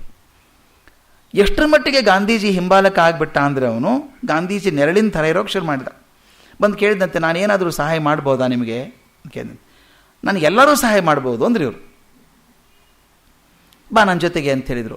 ದರ್ಬಾರ್ನಲ್ಲಿ ಇಂಡಿಯನ್ ಒಪಿನಿಯನ್ ಆಗ್ತಾ ಇದೆ, ನಾನು ಇಲ್ಲಿ ಓಡಾಡ್ತಾ ಇದ್ದೀನಿ ಕೆಲಸ, ಅದರಿಂದ ಅವನು ಕೆಲಸ ಮಾಡ್ತೀಯಾ, ದರ್ಬಾನಿಗೆ ಹೋಗಿ ನೋಡ್ಕೋತೀಯ, ಅದನ್ನು ಪ್ರೆಸ್ ನೋಡ್ಕೊಂಬಿಡು ನೀನು, ಅದನ್ನು ಇಂಡಿಯನ್ ಒಪಿನಿಯನ್, ನನಗೆ ಭಾರ ಕಮ್ಮಿ ಆಗುತ್ತೆ ಅಂದರು. ಆಮೇಲೆ ಅವನ ಕಂಡೀಷನ್ ಬೇರೆ. ಸಂಬಳ ಎಷ್ಟು ಅವನಿಗೆ? ವಾರಕ್ಕೆ 7 ಪೌಂಡು, ವಾರಕ್ಕೆ 7 ಪೌಂಡ್ ಸಂಬಳ. ಅದಲ್ಲದೆ ಆ ಪತ್ರಿಕೆ ಏನಾದರೂ ಪ್ರಾಫಿಟ್ ಮಾಡಿದರೆ 50% ನಿನಗೆ. ಇದು ಚೆನ್ನಾಗೇ ಇದೆ ವ್ಯವಹಾರ. ಇದು 7 ಪೌಂಡ್ ಸಂಬಳ, ಅದೇನಾದರೂ ಲಾಭ ಆದರೆ ಲಾಭದೊಳಗೆ 50% ನಿನಗೆ, 50% ನಮ್ಮ ಆಶ್ರಮಕ್ಕೆ ಹೋಗ್ತಕ್ಕದ್ದು. ಆ ಥರದ್ದು. ಆತ ಹೋದ, ಪಾಪ ಸಂಬಳ ಆಶೆಗೆ ಹೋಗಲೇ ಇಲ್ಲ ಅವನು. ಅಲ್ಲಿ ಹೋಗಿ ಒದ್ದಾಡ್ತಾ ಇದ್ದ ಅವನು. ಲಾಭ ಬರೋದು ಹೋಗಲಿ, ನಡೆದ್ರೆ ಸಾಕಾಗಿತ್ತು. ಅದಕ್ಕೆಲ್ಲ ದುಡ್ಡು ಗಾಂಧಿ ದುಡ್ಡೇ ಕೊಡೋದು. ಅದನ್ನು ಅವರು ಪ್ರಿಂಟು ಮಾಡೋದು, ಅವ್ರು ಪಬ್ಲಿಷರ್ ಅಷ್ಟೇ ಅಲ್ಲ, ಸ್ಪಾನ್ಸರ್ ಅವರೇನೆ, ಅವರೇ ಸಂಬಳದ ದುಡ್ಡು ಕೊಡಬೇಕು. ಅದಕ್ಕೆಲ್ಲ ಹಾಗೆ ನಡೀತಾ ಇತ್ತು. ಇನ್ನೊಬ್ಬ ಹುಡುಗ ಸಿಕ್ಕ. ಇನ್ನೊಬ್ಬ ಹುಡುಗ ಒಂದು ದಿವಸ ನೋಡೋನು, ಕಡೆಗೆ ಹೇಳಿದಂತೆ, ನಾನು ಬಂದು ಮಾತಾಡ್ಬೋದಾ ನಿಮ್ಮ ಹತ್ರ ಅಂತ ಕರೆದ್ರು ಅವನ. ಅವನ ಹೆಸರು ಹೆನ್ರಿ ಪೊಲಾಕ್ ಅಂತ. ಹೆನ್ರಿ ಪೊಲಾಕ್ ಭಾಳ ದೊಡ್ಡ ಹೆಸರು, ಗಾಂಧಿ ಜೀವನ ಚರಿತ್ರೆ ಬರುವಂಥದ್ದು. ಹೆನ್ರಿ ಪೊಲಾಕ್ ಆಗ ಒಂದು ಕ್ರಿಟಿಕ್ ಅಂತ ಒಂದು ಮ್ಯಾಗಝಿನ್, ವಾರಪತ್ರಿಕೆ, ಆ ವಾರಪತ್ರಿಕೆ ಅವನು ಸಂಪಾದಕ ಆಗಿದ್ದ. ಸಬ್ ಎಡಿಟರ್ ಆಗಿದ್ದ. ಅವನ ಪತ್ರಿಕೆ ವಿಷಯ ಗೊತ್ತು, ಅವನು ಬಂದು ಸೇರ್ಕೊಂಡ ಇವರ ಜೊತೆಗೆ. ಅವನಿಗೂ ಆದರ್ಶ ಬಂತು, ನಾನು ಬರ್ತೀನಿ ನಿಮ್ಮ ಜೊತೆಗೆ ಅಂದ. ಇಬ್ಬರು ಬನ್ನಿ ಅಂದರು. ಹೆನ್ರಿ ಪೊಲಾಕ್ ಇವ್ರ ಜೊತೆಗೆ ಇರೋದು, ತುಂಬ ಚರ್ಚೆ ಮಾಡೋನು, ಆಳವಾಗಿ ಚರ್ಚೆ ಮಾಡುವಂಥ ಹುಡುಗ. ಗಾಂಧೀಜಿ ಖುಷಿ, ಯಾಕಂದರೆ ಈ ಸಣ್ಣ ಹುಡುಗರು ಆಳವಾಗಿ ಓದ್ಕೊಂಡಿರೋದು ಕಮ್ಮಿ ಅಂತ ಅವ್ರಿಗೆ. ಆದರೆ ಪೊಲಾಕ್ ಮತ್ತು ವೆಸ್ಟ್ ಮಾತ್ರ ಚೆನ್ನಾಗಿ ಓದ್ಕೊಂಡವರು ಚರ್ಚೆ ಮಾಡುವಂಥವ್ರು. ಒಂದು ದಿವಸ ಅವನು ಅರ್ಜೆಂಟಾಗಿ ಫೋನ್ ಮಾಡ್ದ ಅಲ್ಲಿಂದ ವೆಸ್ಟ್, ದರ್ಬಾನಲ್ಲಿದ್ದಾನಲ್ಲ ಅವನು. ಸ್ವಾಮಿ ದುಡ್ಡೇ ಇಲ್ಲ ಇಲ್ಲಿ, ಮತ್ತು ಏನಾದರೂ ಲಾಸೇ ಆಗೋದು, ಇದೇನು ಲಾಭ ಆಗೋ ವ್ಯವಹಾರ ಅಲ್ಲ, ಅದೇನು ಸಂಬಳ ಏನು ಬೇಕಾಗಿಲ್ಲ ನನಗೆ, ಆದರೆ ಅಕೌಂಟ್ಸೇ ಸೆಟ್ಲ್ ಆಗ್ತಾ ಇಲ್ಲ, ಅದು ಹಳೇದೆಲ್ಲ ಅಕೌಂಟ್, ನಾನು ಜವಾಬ್ದಾರಿ ತೊಗೊಂಡಿದ್ದೀನಿ ಸಂಪಾದಕ ಅಂತೇಳಿ ಅದು ಗೊತ್ತಾಗ್ತಾ ಇಲ್ಲ. ಹಾಗಾದ್ರೆ ನಾನು ಬರ್ತೀನಿ ಅಂತ ಗಾಂಧೀಜಿ ಒಂದು ಸಲ ಪ್ರಿಟೋರಿಯಾದಿಂದ ದರ್ಬಾನಿಗೆ ಹೊರಟರು ಟ್ರೈನಲ್ಲಿ ಹೋಗ್ತಿರ್ಬೇಕಾದ್ರೆ ಹೆನ್ರಿ ಪೊಲಾಕ್ ಬಂದು ಗಾಂಧೀಜಿಗೆ ಹೇಳಿದಂತೆ 24 ತಾಸು ಪ್ರವಾಸ, ಹೇಗೆ ಹೋಗ್ತೀರಿ, ಓದ್ಕೊಳ್ಳೋಕೆ ಏನಾದರೂ ಇದೆಯಾ, ಏನೋ ಒಂದಿಷ್ಟಿದೆ ಅಂದರು. ನಾನು ಪುಸ್ತಕ ಕೊಡ್ತೀನಿ, ಓದಿ, ಚೆನ್ನಾಗಿರೋ ಪುಸ್ತಕ ಅಂತ ಹೇಳಿ ಗಾಂಧೀಜಿ ಕೈಗೊಂದು ಪುಸ್ತಕ ಕೊಟ್ಟ. ಯಾಕೆ ಹೇಳ್ತೀನಿ, the turning point in his life, Gandhi's life. ಒಂದು ಪುಸ್ತಕ ಕೊಟ್ಟು ಇದನ್ನು ಓದ್ರಿ ಅಂದ. ಅದು ಜಾನ್ ರಸ್ಕಿನ್ ಬರೆದಂಥ ಅನ್ ಟು ದಿಸ್ ಲಾಸ್ಟ್ ಅಂತ ಪುಸ್ತಕ. ಅನ್ ಟು ದಿಸ್ ಲಾಸ್ಟ್ ಅಂತ ಪುಸ್ತಕ ಗಾಂಧೀಜಿಗೆ ಅದು ಎಷ್ಟು ಇಷ್ಟ ಆಯಿತು ಅಂದರೆ, ಪುಸ್ತಕ ಮುಗಿಯೋ ತನಕ ಮಲ್ಕೊಳ್ಳೇ ಇಲ್ಲ ಅವರು, ಪೂರ್ತಿ ಓದಿದರು. ಮೊದಲನೇ ಪೇಜ್ ಕೊನೆ ಪೇಜ್ ಓದ್ಬಿಟ್ಟು ಹೇಳ್ತಾರೆ, ಇಂಥ ಪುಸ್ತಕ ನಾನು ಓದಲಿಲ್ಲ, ಇಂಥ ಪ್ರಭಾವ ಬೀರಿದ ಪುಸ್ತಕ ನೋಡಿಲ್ಲ, ನನ್ನ ಜೀವನ ಪರಿವರ್ತನೆ ಮಾಡ್ತಿದ್ದು ಅಂತ. ಪ್ರಾಮಾಣಿಕವಾಗಿ ಹೇಳ್ತೀನಿ ಸ್ನೇಹಿತರೆ, ನಾನು ಓದಿದ್ದೇನೆ ಪುಸ್ತಕ, ನನಗೆ ಪ್ರಭಾವ ಮಾಡಲಿಲ್ಲ. ಅದು ಯಾಕೆ ಮಾತನ್ನು ಹೇಳ್ತೀನಿ ಅಂತಂದರೆ, ಯಾವ ಪುಸ್ತಕ ಪ್ರಭಾವ ಮಾಡುತ್ತದೆ ಅನ್ನೋದು ನಿಮ್ಮ ಮನಸ್ಥಿತಿ ಮೇಲೆ ಅವಲಂಬನೆ ಆಗಿದೆ. ಅದಕ್ಕೆ ನಾನು ಕಡೆ ಬರೆದಿದ್ದೆ, a creative reader is the second author of the book ಅಂತ. A creative reader is the second author of the book. ಅತ್ಯಂತ ಪ್ರೀತಿಯಿಂದ ಸೃಜನಶೀಲತೆಯಿಂದ ಪುಸ್ತಕ ಓದುವಂಥ ಮನುಷ್ಯ ಪುಸ್ತಕದ ಎರಡನೇ ಲೇಖಕ ಆಗಿರ್ತಾನೆ. ಅಂದ್ರೇನು? ಯಾವ ಪುಸ್ತಕ ನನಗೆ ಇಷ್ಟ ಆಗ್ತದೆ ಹೇಳಿ? ನನಗೆ ಸಾಹಿತ್ಯದ ಪುಸ್ತಕ ತುಂಬ ಇಷ್ಟ ಇದ್ದರೆ ಟೆಕ್ನಾಲಜಿ ಪುಸ್ತಕ ತಂದು ಕೊಡಿ, ಎಷ್ಟೇ ಚೆನ್ನಾಗಿ ಅಟ್ರಾಕ್ಟಿವ್ ಇರಲಿ, ಒಂದು 2 ಪೇಜ್ ಓದ್ತೀನಿ, ಆಮೇಲೆ ಓದ್ತೀನಿ ಅಂತ ಹೇಳ್ತೇನೆ. ಈಗ ನನ್ನ ಮನಸ್ಸಲ್ಲಿ ಗಾಂಧಿ ಪುಸ್ತಕ ಓದಬೇಕು ಅಂತಿದ್ದರೆ ಯಾವುದೋ ಒಂದು ಹಳೆ ನ್ಯೂಸ್ ಪೇಪರಲ್ಲಿ ಗಾಂಧಿ ಚಿತ್ರ ಬಿದ್ದರೂ ತೆಗೆದು ನೋಡ್ತೇನೆ, ಅದನ್ನು ಉಳಿದದ್ದು ನೋಡಲ್ಲ. ಅದಕ್ಕೆ ಹೇಳ್ತೀನಿ, ನನ್ನ ಮನಸ್ಸಿನಲ್ಲಿದ್ದ ಭಾವನೆಗಳಿಗೆ ಒತ್ತು ಕೊಡುವಂಥ ಪುಸ್ತಕ ಸಿಕ್ಕಾಗ ಆ ಪುಸ್ತಕ ಇಷ್ಟ ಆಗ್ತದೆ. I hope I am making my point clear. ಉದ್ದೇಶ ಇಷ್ಟು, ಇದು ಸಾಮಾನ್ಯವಾಗಿ ಜೀವನದಲ್ಲೂ ಬರುವಂಥದ್ದು. ಬಹಳ ಒಳ್ಳೆಯವ್ರಿ ಅವರು ಅಂತ ಹೇಳ್ತೀವಿ. ಯಾರು ಒಳ್ಳೆಯವರು? ನಮ್ಮ ಮಾತನ್ನು ಒಪ್ಪುವಂಥವ್ರು. ಯಾರು ನಮ್ಮ ಮಾತು ಹೌದು ಸರ್ ಕರೆಕ್ಟ್ ನೀವು ಹೇಳ್ತೀರಂತಾರಲ್ಲ, ಅವರೆಲ್ಲ ಒಳ್ಳೆಯವರು. ನಾವು ಮಾತಾಡಲ್ವಾ, ಏನ್ರಿ ಹೋದ ವರ್ಷ ತನಕ ಚೆನ್ನಾಗಿದ್ದವನು ಈ ವರ್ಷ ಪುನಃ ಕೆಟ್ಟೋಗಿದ್ದಾನೆ ಹುಡುಗ. ಯಾಕೆ ಕೆಟ್ಟ? ನಾವು ಹೇಳಿದ್ದೀನಿ ಒಪ್ತಾ ಇಲ್ಲ ಅಷ್ಟೇ ಅವನು. ಅಂದರೆ ನನ್ನ ಮಾತಿಗೆ ಒತ್ತು ಕೊಡುವಂಥವ್ರು. ಒಂದು ಚರ್ಚೆ ಆಗ್ತಿರ್ಬೇಕಾದ್ರೆ 4 ಜನ, ನಾನೊಂದು ವಿಷಯ ಹೇಳ್ತೇನೆ, ನಿಮ್ಮ ಮನಸ್ಸಿನಲ್ಲೂ ಅದೇ ಭಾವನೆ ಇದ್ದರೆ ಕರೆಕ್ಟಾಗಿ ಹೇಳಿದ್ರೆ ನೋಡ್ರಿ ಸರ್ ನೀವು ಅಂತೀವಿ. ಅಥವಾ ನನ್ನ ಮನಸ್ಸಿನಲ್ಲ ಭಾವನೆ ಇಲ್ಲದೆ ಬೇರೆ ಭಾವನೆ ಇದ್ದರೆ ಹೇಳಿದರೆ ಏನೋ ಬುರುಡೆ ಹೊಡಿತಾರ್ರಿ, ಮಾತು ಅರ್ಥ ಇಲ್ಲ. ನನ್ನ ಮಾತು ಸರಿ ತಪ್ಪು ಅನ್ನೋದು ನಿಮ್ಮ ಮನಸ್ಸಿನಲ್ಲಿ ಏನಿದೆ ಅದ್ರ ಮೇಲಿದೆ. ಈಗ ಯಾಕೆ ಈ ಪುಸ್ತಕ ಗಾಂಧೀಜಿಗೆ ಇಷ್ಟ ಆಯಿತು ಅಂದ್ರೆ, ಅವರ ಮನಸ್ಸಿನಲ್ಲಿ ಅದೇ ಚಿಂತನೆಗಳಿತ್ತು. ಅವ್ರ ಮನಸ್ಸಿನಲ್ಲಿರುವಂಥ ಅಮೂರ್ತ ಚಿಂತನೆಗಳಿಗೆ ಒಂದು ಮೂರ್ತ ರೂಪ ಕೊಟ್ಟದ್ದು ಅನ್ ಟು ದಿಸ್ ಲಾಸ್ಟ್. ಅದ್ರಲ್ಲಿ ಬರೆದಿರೋದೇನು ಗಮನಿಸಿ, ಅದು ಬರ್ಕೊಂಡಿದ್ದೀನಿ ನಾನು. ಅದ್ರಲ್ಲಿ ಬರೆದಿರೋದೇನು ಅಂದರೆ, ಒಟ್ಟು ಸುಖ ಸಮಾಜದ ಸುಖದಲ್ಲಿದೆ. ಸಮಾಜ ಸುಖವಾಗಿದ್ದರೆ ನಾನೂ ಸುಖವಾಗಿರ್ತೀನಿ. ಸರ್ವೇಚ ಸುಖಿನ ಸಂತು ಸರ್ವೇ ಸಂತು ನಿರಾಮಯ. ಎಲ್ಲರೂ ಸುಖವಾಗಿದ್ದರೆ ನಾನು ಸುಖವಾಗಿರ್ತೀನಿ ಅಂತ ಒಂದು ನಂಬಿಕೆ. ಇನ್ನೊಂದು, ಎಲ್ಲರ ಕೆಲಸವೂ ಅಷ್ಟೇ ಮುಖ್ಯವಾದದ್ದು. ನಾನು ಈ ಅನ್ ಟು ದಿಸ್ ಲಾಸ್ಟದ ಸೂತ್ರ ಕೊಡ್ತಾ ಇದ್ದೇನೆ, ಕೆಲವೊಂದು ಪಾಯಿಂಟ್ಸನ್ನು ಬುಲೆಟಲ್ಲಿ. ಎಲ್ಲರ ಕೆಲಸವೂ ಅಷ್ಟೇ ಮುಖ್ಯವಾದದ್ದು. ಚಪ್ಪಲಿ ಹೊಲಿಯುವ ಕೆಲಸ ಎಷ್ಟು ಮುಖ್ಯವೋ ಮ್ಯಾನೇಜರ್ ಕೆಲಸನೂ ಅಷ್ಟೇ ಮುಖ್ಯ. ಅವರವರ ಸ್ಥಾನದಲ್ಲಿ ಅದು ಮುಖ್ಯ. ಇನ್ನೊಂದು, ಶರೀರ ಶ್ರಮ ಅನ್ನೋದು ಬಹಳ ಮುಖ್ಯ ದೇಹಕ್ಕೆ. ಶರೀರ ಶ್ರಮ ಇಲ್ಲದೆ ಹೋದರೆ ದೇಹ ಹಾಳಾಗಿ ಹೋಗ್ತದೆ, ಶರೀರ ಶ್ರಮ ಇರಬೇಕು ಅಂತ ಬರೆದಿದ್ದ ಅವನು. ಇನ್ನೊಂದು, ಈ ನಿಸರ್ಗದ ಬದುಕು ಬಹಳ ಶ್ರೇಷ್ಠ, ನಿಸರ್ಗದಲ್ಲಿ ಬದುಕಬೇಕು. ಸಾಮೂಹಿಕ ಬದುಕಿನಲ್ಲಿರುವಂಥ ಸುಂದರತೆ ವೈಯಕ್ತಿಕವಾಗಿ ಬದುಕೋದ್ರಲ್ಲಿ ಇಲ್ಲ. ಗುಂಪಲ್ಲಿ ಬದುಕಬೇಕು, ಚೆನ್ನಾಗಿರ್ತದೆ. ಇದನ್ನೆಲ್ಲ ಬರೆದಿದ್ದ ಅವನು. ಇದು ಬರೆದದ್ದು ಗಾಂಧೀಜಿ ಮನಸ್ಸಲ್ಲಿ ಅದೇ ಇತ್ತಲ್ಲ, ತುಂಬ ಚೆನ್ನಾಗಿ ಅನಿಸ್ಬಿಡ್ತು. ಹೌದಲ್ಲ, ಎಲ್ಲ ಮಾಡಿದ್ದೀನಿ, ನಿಸರ್ಗದಲ್ಲಿ ಸಾಮೂಹಿಕ ಬದುಕೋದೊಂದು ಮಾಡಲಿಲ್ಲ, ನಾನು ಬದುಕಬೇಕು ಶುರು ಮಾಡಿಬಿಟ್ಟು ತಲೆಗೆ ಬಂದುಬಿಡ್ತು. ಅನ್ ಟು ದಿಸ್ ಲಾಸ್ಟ್ ಹೇಳ್ತಾರೆ, ನನ್ನ ಜೀವನ ಪರಿವರ್ತನೆ ಮಾಡಿಬಿಡ್ತು, ನಾನು ನೋಡುವ ದಿಕ್ಕನ್ನೇ ಬದಲಾಯಿಸಿಬಿಡ್ತು ಅಂತ. ಆದರೆ ನಿಜವಾಗ್ಲೂ ಗಾಂಧೀಜಿ ಮನಸ್ಸು ಆ ದಿಕ್ಕಿನಲ್ಲಿ ಹೋಗ್ತಿರುವಾಗ ಪುಸ್ತಕ ಸಿಕ್ಕದ್ದು ಅಷ್ಟೇ. ಆದ್ದರಿಂದ ಪುಸ್ತಕ ದೊಡ್ಡದಾಗ್ಬಿಡ್ತು. ಅಕಸ್ಮಾತ್ ಗಾಂಧೀಜಿ ಆ ಬದುಕಿನಿಲ್ದೇನೆ ದರ್ಬಾರ್ನಲ್ಲಿ ಅವರು ಬರೀ ವಕೀಲಿ ವೃತ್ತಿ ಮಾಡ್ಕೊಂಡು ದುಡ್ಡು ಗಳಿಸೋದ್ರಲ್ಲಿದ್ದರೆ ಈ ಪುಸ್ತಕ 3 ಪೇಜ್ ಕೂಡ ಓದ್ತಿರಲಿಲ್ಲ ಅಂತ ನನಗನ್ಸುತ್ತೆ. ಅಂದರೆ ದುಡ್ಡು ಮಾಡೋದು ಉದ್ದೇಶ ಆಗಿ ವಕೀಲರಾಗಿ ಬ್ಯಾರಿಸ್ಟರಾಗಿ ಕೂತ್ಕೊಂಡಿದ್ರೆ ಅಯ್ಯೋ ಇದೇನು ಸಮಾಜ ಬದುಕು ಅಂತಾರೆ ಅಂತ. ಅದರಿಂದ ಮನಸ್ಸು ಆ ಹದದಲ್ಲಿದ್ದಾಗ ಅದು ಬರ್ತದೆ. ನೋಡಿ, ಹೇಳ್ತೀನಿ, ನಮ್ಮ ಮನಸ್ಸು ತುಂಬ ಸಂತೋಷವಾಗಿದ್ದಾಗ ಯಾವುದಾದ್ರೂ ಅಳಬುರ್ಗ್ ಸಿನಿಮಾ ಬರ್ತಿತ್ತು ಅಂತ ತಿಳ್ಕೊಂಡು ಟಿ ವಿ ಮೇಲೆ ನೋಡಲ್ಲ, ತೆಗಿಯೋ ಅದೇನು ಅಳಬುರ್ಗ್ ಹಚ್ಚಿದೆ ಸಿನಿಮಾನೇ ತೆಗಿಯೋದನ್ನು ಅಂತೀವಿ. ಅಥವಾ ಮನೆಯಲ್ಲಿ ಏನಾದರೂ ದುಃಖದ ಸನ್ನಿವೇಶ ಇದ್ದಾಗ ಒಂದು ಹಾಸ್ಯ ಪ್ರಸಂಗ ಬಂದರೆ ತೆಗಿಯಪ್ಪ ಅದನ್ನು ಬೇಡ, ಇಲ್ಲ ಅಂದರೆ ನನ್ನ ಮನಸ್ಥಿತಿಗೆ ಸಿಂಕ್ರನೈಸ್ ಆಗಬೇಕು. ಅದು ರೆಸೊನೆನ್ಸ್ ಅಂತ ಕರಿತೀವಿ ನಾವು. ರೆಸೊನೇಟ್ ಆದಾಗ ಭಾಳ ಆಗ್ತದೆ. ಅಂಟು ದಿಸ್ ಲಾಸ್ಟ್ ಗಾಂಧೀಜಿಗೆ ಅದು ಭಾಳ ಮುಖ್ಯ ಆಯಿತು. ಅದಕ್ಕೆ ಹೇಳ್ತಿದ್ದೆ ನಾನು, Gandhiji invested his mind on the book and got back with interest ಅಂತ. ತನ್ನ ಭಾವನೆಗಳನ್ನು ತಾನೇ ಹಾಕಿ ಜಾಸ್ತಿ ಪಡ್ಕೊಂಡ್ರು ಆ ಪುಸ್ತಕದಿಂದ. ತಕ್ಷಣ ಕಾರ್ಯಗತ ಮಾಡಿಬಿಟ್ರು. ಹೇಳಿದರು, ಜಾಗ ಹುಡುಕ್ರಿ, ಒಂದು ಒಳ್ಳೆ ಜಾಗ, ಒಂದು ಆಶ್ರಮ ಕಟ್ಟಿಬಿಡೋಣ, ಸಾಮೂಹಿಕ ಜೀವನ ಆಗಿಬಿಡಲಿ, ನಿಸರ್ಗದಲ್ಲಿ ಬದುಕೋಣ. ಏನು ದೊಡ್ಡ ಕೆಲಸ ಅದು. ದರ್ಬಾನ್ ಹತ್ತಿರ ಹುಡುಕಿದ್ರು. ಅಲ್ಲೊಂದು ಫೀನಿಕ್ಸ್ ಅಂತ ಒಂದು ರೈಲ್ವೆ ಸ್ಟೇಷನ್ ಬರ್ತದೆ. ಅಲ್ಲಿಂದ 2.5 ಕಿಲೋಮೀಟ್ರ್ ಒಳಗೂ ಒಂದು 20 ಎಕರೆ ಜಾಗ ಸಿಗ್ತಿತ್ತು. ಅದಕ್ಕೆ ಹೊಂದಿದ್ದೆ ಇನ್ನೊಂದು 80 ಎಕರೆ ಸಿಗ್ತದೆ. ಒಟ್ಟು 100 ಎಕರೆ ಸಿಗ್ತದೆ. ಬರೀ ಹಾವು ಚೇಳು ಇವೆ. ಆದರೆ ಒಂದಿಷ್ಟು ಮಾವಿನ ತೋಟ ಇತ್ತು, ಅಲ್ಲೊಂದಿಷ್ಟು ಆರೆಂಜ್ ಗಿಡಗಳಿದ್ವು, ಸಾಕು ಬಿಡಷ್ಟು ಅಂದರು. ಅಲ್ಲಿ ಪಾರ್ಸಿ ಒಂದಿಷ್ಟು ಸ್ನೇಹಿತರಿದ್ದರು, ಅವರೆಲ್ಲ ತಂದು ಜಿಂಕ್ ಶೀಟ್ ಕೊಟ್ಟರು. ಕಲ್ಪನೆ ಮಾಡ್ಕೊಳ್ಳಿ ಹೇಗಿರ್ತದೆ ಅಂತ. ಬ್ಯಾರಿಸ್ಟರ್ ಆಗಿ ಅಂತ ಬದುಕಿದಂಥ ಮನುಷ್ಯ ಜಿಂಕ್ ಶೀಟ್ ತಂದು ತಾವು ಕೂಡ ಮೊಂಡು ಪಂಚೆ ಉಟ್ಕೊಂಡು ಸ್ನೇಹಿತರೆಲ್ಲ ಕರೆದು, ಮಕ್ಕಳೆಲ್ಲ ಅಲ್ಲೇ ಇರಬೇಕು, ಕರೆದು ಹೊಡೆದು ರೂಮ್ ಕಟ್ಟೋದು. ವಿಶೇಷ ಏನಂದರೆ ಯಾರಿಗೂ ವಿಶೇಷವಾದ ರೂಮ್ ಇಲ್ಲ. ನಿಮಗೊಂದು ಘಟನೆ ಗೊತ್ತಿದೆ. ಅಲ್ಲೊಬ್ಬ ಮನುಷ್ಯ ಬಂದವನು ಬೇರೆ ಪೊಲಾಕ್ ಬಂದ. ಅಲ್ಲಿ ಪೊಲಾಕ್ ಬಂದಿದ್ದವನು, ನನಗೆ ತುಂಬ ಧೂಳು ಬರ್ತದೆ, ಕಿಟಕಿ ಕರ್ಟನ್ ಹಾಕ್ಕೋಬೇಕು ಅಂದ. Not allowed. ಎಲ್ಲರೂ ಒಂದೇ ಥರ, ನಿನಗೇನು ವಿಶೇಷ ಕರ್ಟನು? ಅವನು ಕೊನೆಗೆ ಹೇಳಿ ನನಗೆ ಅಲರ್ಜಿ ಇದೆ ಅಂತ ಹೇಳಿ ಕನ್ವಿನ್ಸ್ ಆದಮೇಲೆ ಅವನಿಗೆ ಮಾತ್ರ ಹೇಳಿ ಒಂದು ಕರ್ಟನ್ ಮಾಡಿಸಿದ್ರು. ಎಲ್ಲರೂ ಒಂದೇ ಥರ ಬದುಕಬೇಕು, ಆ ಬಿಗಿ ನಿಯಮಬದ್ಧತೆ ಇದೆ, ಎಲ್ಲರೂ ಒಂದೇ ಥರ ಇರಬೇಕು ಅಂತ. ಅದನ್ನು ಮಾಡಿ 100 ಎಕರೆ ಜಮೀನಲ್ಲಿ ಆಶ್ರಮ ಕಟ್ಟಿಬಿಟ್ರು. ಅದಕ್ಕೆ ಹೆಸರೇನಿಡೋದು? ಫೀನಿಕ್ಸ್ ಸ್ಟೇಷನ್ ಪಕ್ಕದಲ್ಲಿ ಇದೆಯಲ್ಲ, ಅದಕ್ಕೆ ಫೀನಿಕ್ಸ್ ಆಶ್ರಮ ಅಂತ ಹೆಸರಿಟ್ರು. ಎಷ್ಟು ಸಿಂಬಾಲಿಕ್ ಆಯಿತು ಅಂದರೆ, ಫೀನಿಕ್ಸ್ ಅನ್ನುವಂಥ ಒಂದು ಪಕ್ಷಿ, ಅದು ಕಾಲ್ಪನಿಕ ಪಕ್ಷಿ, ಅದನ್ನು ಸುಟ್ಟಾಗ ತನ್ನ ಬೂದಿಯಿಂದ ಎದ್ದು ಬರ್ತದೆ ಅಂತ. ಅಂದರೆ ಅದು ತನ್ನ ಸಾವಿನಿಂದ ಮತ್ತೊಮ್ಮೆ ಮರುಹುಟ್ಟ ಪಡಿತದೆ ಅಂತ. ಹಾಗೆ ಗಾಂಧೀಜಿಗೆ ಮತ್ತೊಮ್ಮೆ ಮರುಹುಟ್ಟಾಯಿತು ಅನ್ನೋ ರೀತಿಯಿಂದ ಕೂಡ ಫೀನಿಕ್ಸ್ ಆಶ್ರಮ ಒಂದು ಹಾದಿ ತೋರಿಸ್ತು ಅಂತ. ಮತ್ತು ಇನ್ನೊಂದೇನು ಮಾಡಿದರು, ಅಲ್ಲಿ ದರ್ಬಾನಲ್ಲಿ ಇಂಡಿಯನ್ ಒಪಿನಿಯನ್ ನಡೀತಾ ಇತ್ತಲ್ಲ, ಪ್ರೆಸ್ಸು, ಅದು ನೋಡ್ಕೊಳ್ಳೋರು ಯಾರು? ಅವ್ನು ಹೇಳಿದ್ರು, ವೆಸ್ಟಿಗೆ ಹೆಂಗೂ ಲಾಸೇ ಇದು, ಅಲ್ಲಿದ್ಕೊಂಡು ಲಾಸ್ ಮಾಡಿ ಪಟ್ಟಣದ ಖರ್ಚು ಜಾಸ್ತಿ, ನೀನು ಇಲ್ಲೇ ಬಂದುಬಿಡು, ಪ್ರೆಸ್ ತಂದುಬಿಡು ಇಲ್ಲೇ ಅಂದರು.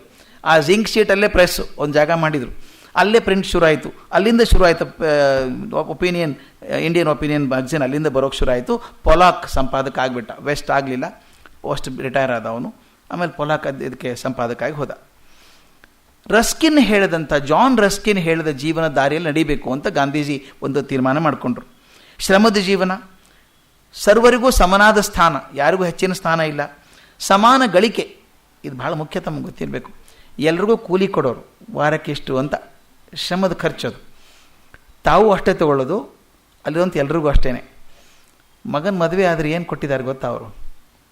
ಮಗ ಸೊಸೆಯನ್ನು ಕರೆದು, ನಿಮಗೇನು ಕೊಡಲ್ಲ ನಾನು, ನಿನಗೊಂದು ತಕ್ಲಿ, ಆಕೆಗೊಂದು ತಕ್ಲಿ ನೂಲೋದಕ್ಕೆ, ಖಾದಿ ಸೀರೆ, ಒಂದು ಖಾದಿ ಧೋತ್ರ ಅಷ್ಟೇ, ಮತ್ತು ಸಮಾನ ಕೂಲಿ, ಆಕೆಗೂ ಅಷ್ಟೇ ಕೂಲಿ ಕೊಡಬೇಕು, ಆಕೆ ಕೂಲಿ ಕಿತ್ಕೋಬೇಡ ನೀನು. ಇದು ಆ ಥರ ಸಮಾನ ಜೀವನ. ಸಾಮೂಹಿಕ ಜೀವನ ಮುಖ್ಯ. ಶ್ರದ್ಧೆಯ ಬದುಕು, ಅಪರಿಗ್ರಹದ ಬದುಕು. ಯಾರೂ ಏನೂ ಕೂಡಿಡೋ ಕಾರಣ ಇಲ್ಲ. ಇದೊಂದು ಪ್ರಯೋಗ ನಡೀತು ಅನ್ನೋದೇ ಒಂದು ಪವಾಡ ಅಲ್ವಾ ಈ ಕಾಲದಲ್ಲಿ? ಈ ಥರದ ಪವಾಡ ನಡೀತು ಅನ್ನೋದೇ, ಮತ್ತು ಅವ್ರ ಮಾತನ್ನು ನಂಬ್ಕೊಂಡು ಒಂದು 106 ಜನ ಇದ್ದರು ಅನ್ನೋದೇ ಪವಾಡ ಅಲ್ವಾ? ಅದು ನಡೀತು. ಈ ಥರ ಇದೇ ಇದು ಹಿಂದ್ ಸ್ವರಾಜ್ಯದ ನೀಲಿ ನಕ್ಷೆ ಅಂತ ಕರಿತೇನೆ ನಾನು. ಮುಂದೆ ಇದನ್ನೇ ಬರೀತಾರೆ, ಹಿಂಗಿರಬೇಕು ಅಂತ. ಈ ಹೊತ್ತಿಗೆ ಇನ್ನೊಂದು ಸಮಸ್ಯೆ ಶುರು ಆಯಿತು. ಅವ್ರ ಸಮಸ್ಯೆ ಮುಗಿಲಿಲ್ಲ ಅವ್ರದ್ದು. ದಕ್ಷಿಣ ಆಫ್ರಿಕಾದಲ್ಲಿ 4 ಭಾಗ ಇತ್ತು. ಕೇಪ್ ಟೌನ್ ಇರುವಂಥ ಭಾಗ ಕೇಪ್ ಅಂತ ಹೆಸರು, ನಾತಾಲ್ ಅಂತ ಒಂದು, ಟ್ರಾನ್ಸ್ಫಾಲ್ ಅಂತ ಒಂದು, ಇನ್ನೊಂದು ಆರೆಂಜ್ ಸಿಟೀಸ್ ಅಂತ, ಅದಕ್ಕೆ ಆರೆಂಜ್ ಫ್ರೀ ಸ್ಟೇಟ್ ಅಂತ ಕರಿತಿದ್ರು. ತುಂಬ ಆರೆಂಜ್ ಬೆಳೀತಾರಲ್ಲಿ, ಆರೆಂಜ್ ಫ್ರೀ ಸ್ಟೇಟ್ ಅಂತ. ಇವು 4 ಭಾಗಗಳು. ಅವು 4 ಸೇರಿಕೊಂಡು ಒಂದು ಸಂಯುಕ್ತ ರಾಷ್ಟ್ರ ಆಗಬೇಕು ಅಂತ ತೀರ್ಮಾನ ಆಯಿತು. ಬ್ರಿಟಿಷ್ ಗೌರ್ಮೆಂಟ್ ಒಪ್ಪಿಗೆ ಕೊಡ್ತು. ಯಾಕಂದರೆ ಅವರೊಳಗೆ ಹೋಗೋದು ಕಷ್ಟ, ಹೋಗಿ ಬರೋದು ಕಷ್ಟ ಆಗ್ತಿತ್ತು. ಒಂದು ದೇಶ ಮಾಡ್ಕೊಳ್ಳಿ, ತೀರ್ಮಾನ ಆಯಿತು, ರಾಷ್ಟ್ರ ಆಗಬೇಕು ಅಂತ. ಅದು ಬ್ರಿಟಿಷರ ಆಡಳಿತ ಮುನ್ನಡೆದಿತ್ತು. ಇವರೆಲ್ಲ ಆಯ್ತಪ್ಪ, 4 ಜನ ಸೇರಿಕೊಂಡ್ರು, ಬದುಕಿದಂಥ ಭಾರತೀಯರ ಗತಿ ಏನು? ಅದನ್ನು ನಿರ್ಧಾರ ಬ್ರಿಟಿಷರೇ ಮಾಡಬೇಕಾಗಿತ್ತು. ಅವ್ರು ವಾಪಸ್ ದೇಶಕ್ಕೆ ಹೋಗಬೇಕೋ, ಇಲ್ಲೇ ಇರಬೇಕೋ, ಇದ್ರೆ ಅವ್ರಿಗೆ ವೀಸಾ ಕೊಡಬೇಕು ಒಂದಕ್ಕೆ ಹೋಗಬೇಕಾದ್ರೆ ಅಂತ ತೀರ್ಮಾನ ಆಗಬೇಕು. ಅದಕ್ಕೋಸ್ಕರ ಇಂಗ್ಲೆಂಡಿಗೆ ಇನ್ನೊಮ್ಮೆ ಹೋಗಬೇಕು ಅಂತ ತೀರ್ಮಾನ ಆಯಿತು. ಇಂಗ್ಲೆಂಡ್ಗೆ ಯಾರ್ಯಾರು ಹೋಗೋದು? ಮತ್ತೆ 4-5 ಜನ ಹೆಸರು ಸಜೆಸ್ಟ್ ಮಾಡಿದರು. ಚಾಗ್ಲಿಯಾ ಅಂತೊಬ್ಬರು, ಗಾಂಧೀಜಿಯೊಬ್ಬರು, ಇನ್ನೊಬ್ಬರು ಹಾಜಿ ಹಬೀಬ್ ಅಂತೊಬ್ಬರು, ಎಲ್ಲ ತೀರ್ಮಾನ ಆಯಿತು. ಯಾರಿಗೂ ಪರ್ಮಿಷನ್ ಸಿಗಲಿಲ್ಲ. ಇಬ್ಬರೇ ಹೋದರು ಕೊನೆಗೆ ಇಂಗ್ಲೆಂಡಿಗೆ. ಇಂಗ್ಲೆಂಡಿಗೆ ಹೋದವರು ಇಬ್ಬರು. ಕೆನಿಲ್ ವರ್ತ್ ಕ್ಯಾಸಲನ್ನು ಹಡಗಿನಲ್ಲಿ ಕೂತ್ಕೊಂಡು ಹೋಗಿ ಜುಲೈ 10, 1908 ಅಲ್ಲಿಳಿದ್ರು. ಅಲ್ಲಿ ಶುರು ಅಲ್ಲ, ಲಾಬಿಯಿಂಗ್ ಶುರು ಮಾಡಬೇಕಲ್ಲ, ಹೋಗಿ ಕೇಳ್ಕೋಬೇಕು, ನಮಗೇನಾರ ಅವಕಾಶ ಕೊಡ್ರಪ್ಪ ಮಾತಾಡೋದಕ್ಕೆ, ನಮ್ಮ ದೇಶದವ್ರಿಗೆ ಏನು ಮಾಡ್ತೀರಿ ಅಂತ. ಆದರೆ ತೊಂದರೆ ಏನಾಯಿತು ಅವಾಗಂದರೆ 3 ಕಾರಣಕ್ಕೋಸ್ಕರ ಯಾತ್ರೆ ಸಫಲ ಆಗಲಿಲ್ಲ. 3 ಕಾರಣಕ್ಕೆ ಸಫಲ ಆಗಲಿಲ್ಲ. ಯಾಕಂದರೆ ಮೊದಲನೇದು, ಇಂಗ್ಲೆಂಡ್ ಅವಾಗ ತುಂಬ ಹಣಕಾಸಿನ ಮುಗ್ಗಟ್ಟಿನಲ್ಲಿತ್ತು. ಎಷ್ಟರ ಮಟ್ಟಿಗೆ ಮುಗ್ಗಟ್ಟು ಅಂದರೆ ಬಜೆಟ್ ಮಾಡಬೇಕಾದ್ರೆ ತುಂಬ ಕಷ್ಟ ಆಗಿತ್ತು ಅವರಿಗೆ. ಅದಕ್ಕೆ ಬಜೆಟ್ ಕ್ರೈಸಿಸ್ ಇಯರ್ ಅಂತ ಕರೆದಿದ್ರು. ಬಜೆಟ್ ಅಂದರೆ ದುಡ್ಡೇ ಇಲ್ಲ, ಅದನ್ನು ಹಂಚೋದು ಹೇಗೆ? ನಮ್ಮಲ್ಲಿ ಬಜೆಟ್ ಬೇಗ ಬೇಗ ಮಾಡಿಬಿಡ್ತಾರೆ, ನಮ್ಮಲ್ಲಿ ಭಾಳ ಈಸಿ ಮಾಡ್ತಾರೆ, 10 ದಿವಸ ಸಾಕು ಬಜೆಟ್ ಮಾಡೋದಕ್ಕೆ. ಅಲ್ಲಿ ಬಜೆಟ್ ತುಂಬ ಪ್ಲ್ಯಾನ್ ಮಾಡಬೇಕಾದ್ರೆ ದುಡ್ಡಿಲ್ಲ, ಹೇಗೆ ಮಾಡೋದು? ಅದಕ್ಕೆ ಬಜೆಟ್ ಕ್ರೈಸಿಸ್ ಇಯರ್ ಅಂತ ಮಾಡಿ, ಬಜೆಟ್ ಕ್ರೈಸಿಸ್ ಇದೆ, ತುಂಬ ಅನಾನುಕೂಲತೆ ಇದೆ, ಹೇಗೆ ಮಾಡೋದು ಅಂತ ಚಿಂತೆ ಮಾಡ್ತಾಯಿದ್ರು. ಇನ್ನೊಂದು ರಜೆ ರೈಮು. ಬ್ರಿಟಿಷರು ಅದರಲ್ಲೆಲ್ಲ ತುಂಬ ಚೆನ್ನಾಗಿದ್ರು. ರಜೆಕ್ಕೆ ಟೈಮಲ್ಲಿ ಕೆಲಸ ಮಾಡೋರಲ್ಲ ಅವರು. ಜುಲೈದಲ್ಲಿ ರಜೆ, ಸಮರ್ ವೆಕೇಷನ್ ಅವರಿಗೆಲ್ಲ. ಸಮರ್ ವೆಕೇಷನ್ ಬಹಳಷ್ಟು ಜನ ರಜೆಗೆ ಹೋಗ್ಬಿಟ್ಟಿದ್ದಾರೆ, ಇನ್ನು ಕೆಲವರು ಬಜೆಟಲ್ಲಿ ಗುದ್ದಾಡ್ತಾ ಇದ್ದಾರೆ. ಈ ಇಂಡಿಯನ್ ಬಗ್ಗೆ ಯಾರು ತಲೆ ಕೆಡಿಸ್ಕೋಬೇಕು? 3 ಕಾರಣಕ್ಕೋಸ್ಕರ ಯಾತ್ರೆ ಸಫಲ ಆಗಲಿಲ್ಲ ಅಂತ ಗಾಂಧಿ ಬರೀತಾರೆ. ಮೊದಲನೇದು ಬಜೆಟ್ ಕ್ರೈಸಿಸ್ ಮತ್ತು ವೆಕೇಷನ್. ಎರಡನೇದು, ಹಿಂದಕ್ಕೆಲ್ಲ ಗಾಂಧೀಜಿ ಹೋದಾಗ ಇವ್ರು ನೋಡ್ಕೊಳ್ಳೋರು ದಾದಾಬಾಯಿ ನವರೋಜಿ ಇದ್ದರು. ದಾದಾಬಾಯಿ ನವರೋಜಿ ಭಾಳ ದೊಡ್ಡವರು, ಪಾರ್ಲಿಮೆಂಟಲ್ಲಿ ಇದ್ದಂಥವ್ರು. ಅವ್ರ ದೊಡ್ಡ ಹುದ್ದೆ ಇತ್ತು, ದುಡ್ಡಿತ್ತು, ಇವರಿಗೆಲ್ಲ ಕಾಪಾಡ್ಕೋತಾ ಇದ್ರು, ಇವ್ರ ಖರ್ಚಿಗೆಲ್ಲ ಅವರೇ ಕೊಡ್ತಾ ಇದ್ರು, ದುಡ್ಡು ನೋಡ್ಕೋತಾ ಇದ್ರು. ಮತ್ತು ಇವ್ರ ಹಿಂದೆ ಒಂದು ಬೆಂಬಲವಾಗಿ ನಿಂತಿದ್ರು ಅವರು. ಈ ಸಲ ಹೋಗುವಾಗ ದಾದಾಬಾಯಿ ನವರೋಜಿ ಭಾರತಕ್ಕೆ ಹೋಗ್ಬಿಟ್ಟಿದ್ರು. ಆ ಉಳಿದಂಥ ನಾಯಕರು ತಮ್ಮೊಳಗೆ ಜಗಳಾಡ್ತಾ ಇದ್ರು. ಅವರವ್ರ ಜಗಳದಲ್ಲಿ ಇವರೇ ಎಲ್ಲಿ ಸಿಕ್ಕಾಕೋತಾರೆ? ಆದ್ದರಿಂದ ಸಪೋರ್ಟ್ ಸಿಗಲಿಲ್ಲ ನಮಗೆ ಅಂತ ಎರಡನೇದು. ಮೂರನೇದು, ಇವರು ಇಂಗ್ಲೆಂಡಿಗೆ ಕಾಲಿಡೋದಕ್ಕಿಂತ 8 ದಿವಸ ಮೊದಲು, ಜುಲೈ 2, ಅಲ್ಲಿ ನಮ್ಮ ಮೋರ್ಲೆ ಅಂತ ಒಬ್ಬಿದ್ದ. ಮೋರ್ಲೆ ಅಂದರೆ ಅವನು ಮಿನಿಸ್ಟರ್ ಆಫ್ ಸ್ಟೇಟ್ ಇದ್ದ ಹಾಗೆ. ಅವನಿಗೆ ಸಹಾಯಕನಾಗಿದ್ದಂಥ ಒಬ್ಬ ಮನುಷ್ಯ ಕರ್ಜನ್ ವಿಲಿ ಅವನ ಹತ್ಯೆ ಆಗಿತ್ತು. ಅವನು ಭಾಳ ದೊಡ್ಡ ಇಶ್ಯೂ ಇದು. ಅವನ ಕೊಂದು ಹಾಕಿದ್ರು. ಎಲ್ಲಿ? ಒಂದು ಸಭೆ ಕರೆದು, ಅವನ ಗೆಸ್ಟ್ ಅಂತ ಕರೆದು ಅವ್ನು ಬರ್ತಿರ್ಬೇಕಾದ್ರೆ ತಕ್ಷಣ ಗುಂಡು ಹಾಕಿದ್ರು. ಮದನ್ ಲಾಲ್ ಧಿಂಗ್ರಾ ಅನ್ನುವಂಥ ಹುಡುಗ ಎದೆ ಗುಂಡು ಹಾಕಿದ. ಅವ್ನು ತಪ್ಪಿಸ್ಬೇಕು ಅಂತ ಒಬ್ಬ ಪಾರ್ಸಿ ವೈದ್ಯ ಅಡ್ಡ ಬಂದರೆ ಅವನೂ ಸತ್ತು ಹೋದ.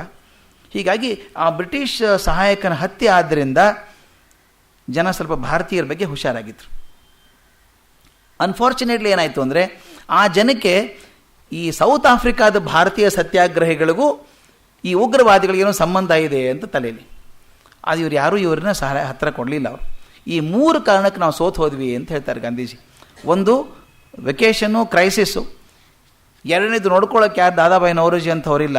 ಈ ಮೂರನೇದು ಹತ್ಯೆ ಆದ್ದರಿಂದ ನಾವು ಒಂಥರ ಉಗ್ರಗಾಮಿಗಳು ಅನ್ನೋ ಭಾವನೆ ಬಂದುಬಿಡ್ತು. ವಾತಾವರಣ ತುಂಬ ಪ್ರತಿಕೂಲವಾಗಿತ್ತು ನಮಗೆ. 4 ತಿಂಗಳು ಇರಬೇಕಾಯ್ತು ಗಾಂಧೀಜಿಯಲ್ಲಿ. 4 ತಿಂಗಳು ದಿನ ಹೋಗಿ ಅವ್ರು ಹೇಳ್ತಾರೆ, ನಾನು ಯಾರ್ಯಾರನ್ನ ಭೇಟಿ ಆಗಬೇಕೋ, ಯಾರ್ಯಾರನ್ನ ಭೇಟಿ ಆಗಬಾರ್ದು ಎಲ್ಲರನ್ನೂ ಭೇಟಿಯಾಗಿ ಬಂದಿದ್ದೀನಿ ಅಂತ. ಯಾರ್ಯಾರನ್ನ ಭೇಟಿ ಆಗಬಾರ್ದು ಅವ್ರನ್ನೂ ಕೂಡ ಭೇಟಿಯಾಗಿದ್ದೀನಿ, ಕೈ ಮುಗಿದಿದ್ದೀನಿ, ನಮ್ಮ ಭಾರತೀಯರ ಬಗ್ಗೆ ಕಾಳಜಿ ಇಟ್ಕೊಳ್ರಪ್ಪ ಅಂತ. ಇಲ್ಲಿ ಭಾರತೀಯರ ಬಗ್ಗೆ ಅಲ್ಲ, ಸೌತ್ ಆಫ್ರಿಕಾ ಭಾರತೀಯರ ಬಗ್ಗೆನೇ ಸಾಕಷ್ಟು ಮಾಡಬೇಕು ಅಂತಿತ್ತು. ಆಗ ಒಂದು ತಮಾಷೆ ಘಟನೆ ಆಯಿತು. ಇದೊಂದು ಅಗೇನ್ ಜೀವನ ಬದಲಾಯಿಸುವಂಥ ಘಟನೆ. ಇವರು ಅತ್ಯಂತ ಪ್ರಾಣ ಸ್ನೇಹಿತ ಅಂತ ಒಬ್ಬ ನಿನ್ನೆ ಹೇಳಿದೆ ನಾನು, ಪ್ರಾಣ್ ಜೀವನ್ ಮೆಹ್ತಾ ಅಂತ ನೀನು ಹೇಳ್ತಿದ್ದೆ. ರಂಗೂನಲ್ಲಿದ್ದ ಅವನು, ಸಾಕಷ್ಟು ದುಡ್ಡು ಮಾಡಿದ್ದ. ಅವನು ಭಾರತಕ್ಕೂ ಹೋಗಿ ಬರೋನು ಆಗಾಗ. ಬರುವಾಗ ಈ ಸಲ ಏನು ಮಾಡಿದ ಅಂದರೆ, ಒಂದು ದೊಡ್ಡ ಬಂಡಲ್ ತಂದು ಕೊಟ್ಟ ಗಾಂಧೀಜಿಗೆ. ಓದಿ ಇದನ್ನು, ಒಂದು ಆರ್ಟಿಕಲ್ ಇದೆ ಅಂತ ಕೊಟ್ಟ. ಇಷ್ಟು ದೊಡ್ಡ ಆರ್ಟಿಕಲ್ಲ ಅಂತ ತೆಗೆದು ನೋಡಿದರೆ 413 ಪುಟದ ಆರ್ಟಿಕಲ್ಲು. ಟಾಲ್ಸ್ಟಾಯ್ ಬರೆದಂಥ ಆರ್ಟಿಕಲ್ಲು. ಅದನ್ನು ಟೈಪ್ ಮಾಡಿದ್ದು, ಅದ್ರ ಕಾಪಿ ತಂದು ಕೊಟ್ಟ ಅವನು ಹೇಳಿದ, ಭಾರತದ ಅಲ್ಲಲ್ಲೇ ಕೆಲವು ಜನ ಕೈಯಲ್ಲಿ ನೋಡಿದ್ದೆ, ನಾ ಕೈಯಲ್ಲಿ ಇದನ್ನು ಎಲ್ಲೂ ಪ್ರಕಟ ಆದಂಗಿಲ್ಲ, ಇದು ಏನು ನೋಡು ಅಂತ. ಅದನ್ನು ಕಂಡು ಹಿಡಿದ್ರು. ಏನಂದರೆ, ಕೆನಡಾದಲ್ಲಿ ವ್ಯಾಂಕೋವರ್ ಅಂತ ಒಂದು ಜಾಗ ಇದೆ. ಅಲ್ಲಿ ಒಬ್ಬ ಮನುಷ್ಯ, ತಾರಕನಾಥ್ ದಾಸ್ ಅಂತ ಒಬ್ಬ ಮನುಷ್ಯ, ಅವನು ತಾನೇ ಒಂದು ಸಂಪಾದಕ ಅಂತ ಮಾಡ್ಕೊಂಡು ಒಂದು ಪೇಪರ್ ತರ್ತಿದ್ದ. ಅವನು ಫ್ರೀ ಹಿಂದೂಯಿಸಮ್ ಅಂತ ಅದಕ್ಕೆ ಭಾಳ ಚೆನ್ನಾಗಿ ಬರೀತಾರೆ ಗಾಂಧೀಜಿ. ಆ ಸುಮ್ಮನೆ ಬರ್ಕೊಂಡಿದ್ದ ವಾರಪತ್ರಿಕೆ ಅಂತ, ಯಾವ ವಾರನೂ ಬರ್ತಿರ್ಲಿಲ್ಲ ಅದು ಅಂತ. ಕೆಲವು ಮಾಡ್ತಾರೆ ನೋಡಿ, ವಾರಪತ್ರಿಕೆ ಅಂತ ಯಾವ ವಾರನೂ ಬರ್ತಿರ್ಲಿಲ್ಲ ಅದು, ಸರ್ಪ್ಟಿಷಿಯಸ್ಲಿ ವೀಕ್ಲಿ ಮ್ಯಾಗಝಿನ್ ಅಂತ. ಅವನೇನು ಮಾಡಿದ, ನಾನು ವಾರಪತ್ರಿಕೆ ನಡೆಸ್ತಾ ಇದ್ದೀನಿ, ಟಾಲ್ಸ್ಟಾಯ್ ಒಂದು ಪತ್ರ ಬರೆದ, ಒಂದು ಆರ್ಟಿಕಲ್ ಕೊಡಿ ನನಗೆ, ನಮ್ಮ ಫ್ರೀ ಹಿಂದೂಸ್ತಾನದಲ್ಲಿ ಪ್ರಿಂಟ್ ಮಾಡ್ತೀನಿ ಅಂತ ಹೇಳ್ದ. ಪಾಪಿ ಸಂಪಾದಕ ಅನ್ನೋದನ್ನು ನಂಬಿಕೊಂಡು ಟಾಲ್ಸ್ಟಾಯ್ನೂ ಅದ್ಭುತ, ನೀನು ಹೇಳಿದ್ನಲ್ಲ, ಅವ್ರು ಏನು ಬರೆದ್ರು ದೊಡ್ಡದೇ. ಉತ್ತರ ಒಂದು ಪತ್ರ ಬರೆದದ್ದು 413 ಪುಟ. ಅದರ ಹೆಸರು a letter to a Hindu ಅಂತ. ಆ ಕವರು ಗಾಂಧೀಜಿ ಸಿಕ್ತು. ಅದು ಅವನು ತಾರಕನಾಥ್ ದಾಸ್ ಓದಲಿಲ್ಲ, ಹಾಳಾಗಿ ಹೋಗಲಿ, ಅವನು ಬಿಟ್ಬಿಟ್ಟ. ಗಾಂಧೀಜಿ ಬಲೆ ಖುಷಿ ಆಗಿಬಿಟ್ಟು ಸಿಕ್ತಲ್ಲ ನನ್ನ ಕೈಗೆ ಅಂತ ಅದನ್ನು ಓದಿದ್ರು. ಅದನ್ನು ಓದಿದರೆ ಅನ್ ಟು ದಿಸ್ ಲಾಸ್ಟಲ್ಲಿ ಅವನು ಏನು ಹೇಳಿದ್ನೋ ಅದಕ್ಕೆ ಸಮಾಂತರವಾದ ಅನುಭವ ಮತ್ತು ಚಿಂತನೆಗಳು ಇದರೊಳಗಿದೆ. ಗಾಂಧಿ ಮನಸ್ಸು ಹೊಂದ್ಕೊಂಡ್ಬಿಟ್ಟಿತ್ತಲ್ಲ ಅದಕ್ಕೆಲ್ಲ. ಈಗ ಅದನ್ನು ಓದಿದ್ರು, ಮೊದಲನೇ ಪುಟದಿಂದ ಕಡಿ ಪುಟ ತನಕ ಓದಿದ್ರು. ಏನು ರೋಮಾಂಚನಾಗಿ ಹೋಯ್ತು ಅವ್ರಿಗೆ. ಇದು ನಂದೇ ವಿಷಯ ಅಂದರು, ನಂದೇ ವಿಚಾರ ಇದು. ಟಾಲ್ಸ್ಟಾಯ್ ಬರೆದಿದ್ದಾನೆ, ಬಟ್ ನನ್ನ ವಿಷಯ ಇದು. ಇದು ಹೇಗೆಂದರೆ ನನಗೆ ತಮಾಷೆ ಅನಿಸುತ್ತೆ. ಗಾಂಧಿ ಬರೀತಾರೆ, it was my thought to which Tolstoy had given expression ಅಂತ. ಅಂದರೆ ನನಗೆ ನೆನಪಾಗೋದು, ಮೊಹಮ್ಮದ್ ಅಲಿ ಅಂತ ಬಾಕ್ಸರ್ ಇದ್ದ. ಅವನು ದೊಡ್ಡ ಬಾಕ್ಸರ್. ಅವನು ಬಂದವರೆಲ್ಲ ಮೂಗು ಪಂಚ್ ಮಾಡಿದವನು. ಅವನು ವರ್ಲ್ಡ್ ಚಾಂಪಿಯನ್ ಆಗಿದ್ದವನು. ಅವ್ನು ಎಷ್ಟರ ಮಟ್ಟಿಗೆ ಅಂದರೆ ತಾನೇ ಹೇಳೋನು, I am the world champion ಅನ್ನೋನು. ಒಂದು ಸಲ ಸೋತ ಚಾಂಪಿಯನ್ಶಿಪ್. ಆ ವರ್ಲ್ಡ್ ಚಾಂಪಿಯನ್ಶಿಪ್ ಸೋತಾಗ ಆ ಬೆಲ್ಟ್ ಇರ್ತದೆ, ಸೊಂಟಕ್ಕೆ ಕಟ್ಕೊಳ್ಳೋ ಬೆಲ್ಟ್, ವರ್ಲ್ಡ್ ಚಾಂಪಿಯನ್ಶಿಪ್ ಬೆಲ್ಟ್, ಅದನ್ನು ಗೆದ್ದವರಿಗೆ ಕೊಟ್ಬಿಡ್ತಾರೆ. ಇವನು ಸೋತಿದ್ನಲ್ಲ, ಇವನು ಹೇಗಿದ್ರು, ಇವನು ಬೆಲ್ಟ್ ತೆಗೆದು ಅವನು ಕೊಟ್ಟರಂತೆ. ಇವನಿಗೆ ಕೋಪ ಬಂದ್ಬಿಡ್ತು. ಅಲ್ಲಿ ಹೋದ, you may be having the belt but I am still the world champion ಅಂದ. ಅವ್ನು ಒಪ್ಕೊಳ್ತಾ ಇರಲ್ಲ, ವರ್ಲ್ಡ್ ಚಾಂಪಿಯನ್ ಇಲ್ಲ ನಾನು ಅಂತೇಳಿ. ಅದಕ್ಕೆ ಗಾಂಧೀಜಿ ಹೇಳಿದ ಹಂಗೆ ಅನಿಸುತ್ತೆ, it there my thoughts to which Tolstoy has given expression ಅಂತ. ಓದಿದ್ರು. ಓದ್ಬಿಟ್ಟು ಏನು ಮಾಡಿದ್ರು ಗೊತ್ತಾ, ತಕ್ಷಣ ಅದನ್ನು ಬಂಡಲನ್ನು ವಾಪಸ್ ಕಳಿಸಿದ್ರು, ಟಾಲ್ಸ್ಟಾಯ್ ಕಳಿಸಿದ್ರು. ಇದನ್ನು ಯಾರೂ ಪಬ್ಲಿಷ್ ಮಾಡಿಲ್ಲ, ನಾ ಪಬ್ಲಿಷ್ ಮಾಡ್ಬೇಕಂತಲೇ ಪರ್ಮಿಷನ್ ಕೊಡ್ತೀರಾ ಅಂತ. ಟಾಲ್ಸ್ಟಾಯ್ಗೂ ಅನಿಸಿರ್ಬೇಕು, ಪಾಪ ಇಷ್ಟು ಕಷ್ಟಪಟ್ಟು ಬರೆದಿದ್ದೀನಿ, ಯಾರೂ ಪಬ್ಲಿಷ್ ಮಾಡಿಲ್ಲ, ಮಾಡು ನೀನು ಅಂತ. ಈ ರಿಟರ್ನ್ ಆಫ್ ಪೋಸ್ಟ್ ಹೇಳ್ತಾರೆ ಅವರು, by return of post I got the confirmation that I can publish it. Publish ಕೊಟ್ಟರು. ಇಮಿಡಿಯೇಟ್ಲಿ ಅವನಿದ್ದಲ್ಲ ಪ್ರಾಣಜೀವನ್ ಮೆಹ್ತಾ, ಪ್ರಾಣ ಸ್ನೇಹಿತ ಅವನು ದುಡ್ಡು ಕೊಟ್ಟ. 20,000 ಕಾಪಿ ಪ್ರಿಂಟ್ ಮಾಡಿದ್ದಾರೆ ರೀ, ಲಂಡನ್ನಲ್ಲಿ ಇದ್ಕೊಂಡೆ. ಎಲ್ಲರಿಗೂ ಹಂಚಿಬಿಟ್ಟಿದ್ದಾರೆ. ಹಂಚಿ ಎಷ್ಟು ಸಂತೋಷ ಆಯಿತು ಅಂದರೆ ಊರಿಗೆ ಫೋನ್ ಮಾಡಿದರು, ಸೌತ್ ಆಫ್ರಿಕಾಕ್ಕೆ. ನನಗೊಂದು ಅದ್ಭುತ ಪುಸ್ತಕ ಸಿಕ್ಬಿಟ್ಟಿದೆ, ಟಾಲ್ಸ್ಟಾಯ್ ಅವನಂಥ ಸ್ಪಷ್ಟ ಮಾತುಗಾರ, ಅವನಂಥ ಗ್ರೇಟ್ ಚಿಂತಕ ಯಾರೂ ಇಲ್ಲ ಅಂತ. ಯಾಕೆ ಹಂಗಾಯಿತು ಅಂತಂದರೆ ಅಲ್ಲೊಂದು ಮಾತಿದೆ, ಆ ಮಾತನ್ನು ತಾವು ಗಮನಿಸಬೇಕು. ಆ ಮಾತು ಎಕ್ಸಾಕ್ಟ್ಲಿ ಅದೇ ರಿಪಿಟೇಷನ್ ಆಗಿ ಒಂದು ಸಲ ಬರ್ತದೆ. ಆ ಮಾತನ್ನು ಟಾಲ್ಸ್ಟಾಯ್ ಹೇಳಿದ್ದನ್ನು ಬರೀತಾರೆ. ಎಷ್ಟು ಚೆನ್ನಾಗಿದೆ ನೋಡಿ ಮಾತು, ಟಾಲ್ಸ್ಟಾಯ್ ಹೇಳಿದಂಥ ಮಾತು. A commercial company enslaved a nation comprising 200 million people. A commercial company enslaved a nation comprising 200 million people. ಯಾವುದೋ ಒಂದು ಸಣ್ಣ ಕಂಪನಿ ಬಂದು 200 ಮಿಲಿಯನ್ ಜನ ಇರೋ ದೇಶವನ್ನು ಕೈಗೆ ತಗೋತಾರೆ ಅಂದರೆ ಏನರ್ಥ? What does it mean? Also what does it mean? That 30,000 people, not athletes but rather weak and ill looking, have enslaved 200 millions of vigorous, clever, strong, freedom-loving people. 30,000 ಜನ ಬಂದಿದ್ದಾರೆ. ಅವರೇನು ಅಥ್ಲೀಟ್ಸ್ ಅಲ್ಲ, ಯೋಧರಲ್ಲ, ಅಳುಬರಕ್ಕೆ ಮುಖದವರು, ನೋಡೋಕ್ಕೂ ಚೆನ್ನಾಗಿಲ್ಲ ಅವರು, ಇಲ್ ಲುಕಿಂಗ್. ಅಂಥವ್ರು ಬಂದು ಈ 20 ಕೋಟಿ ಜನಸಂಖ್ಯೆ ಇರುವ ದೇಶವನ್ನು ದಾಶ್ಚರ್ಯನಾಗಿ ಹಾಕ್ತಾರೆ ಅಂತಂದರೆ ಅದು ಎಂಥವ್ರು ಅವರು? Vigorous, clever, strong, freedom loving people ಅಂತ ಬರೆದು ಹೇಳ್ತಾನೆ.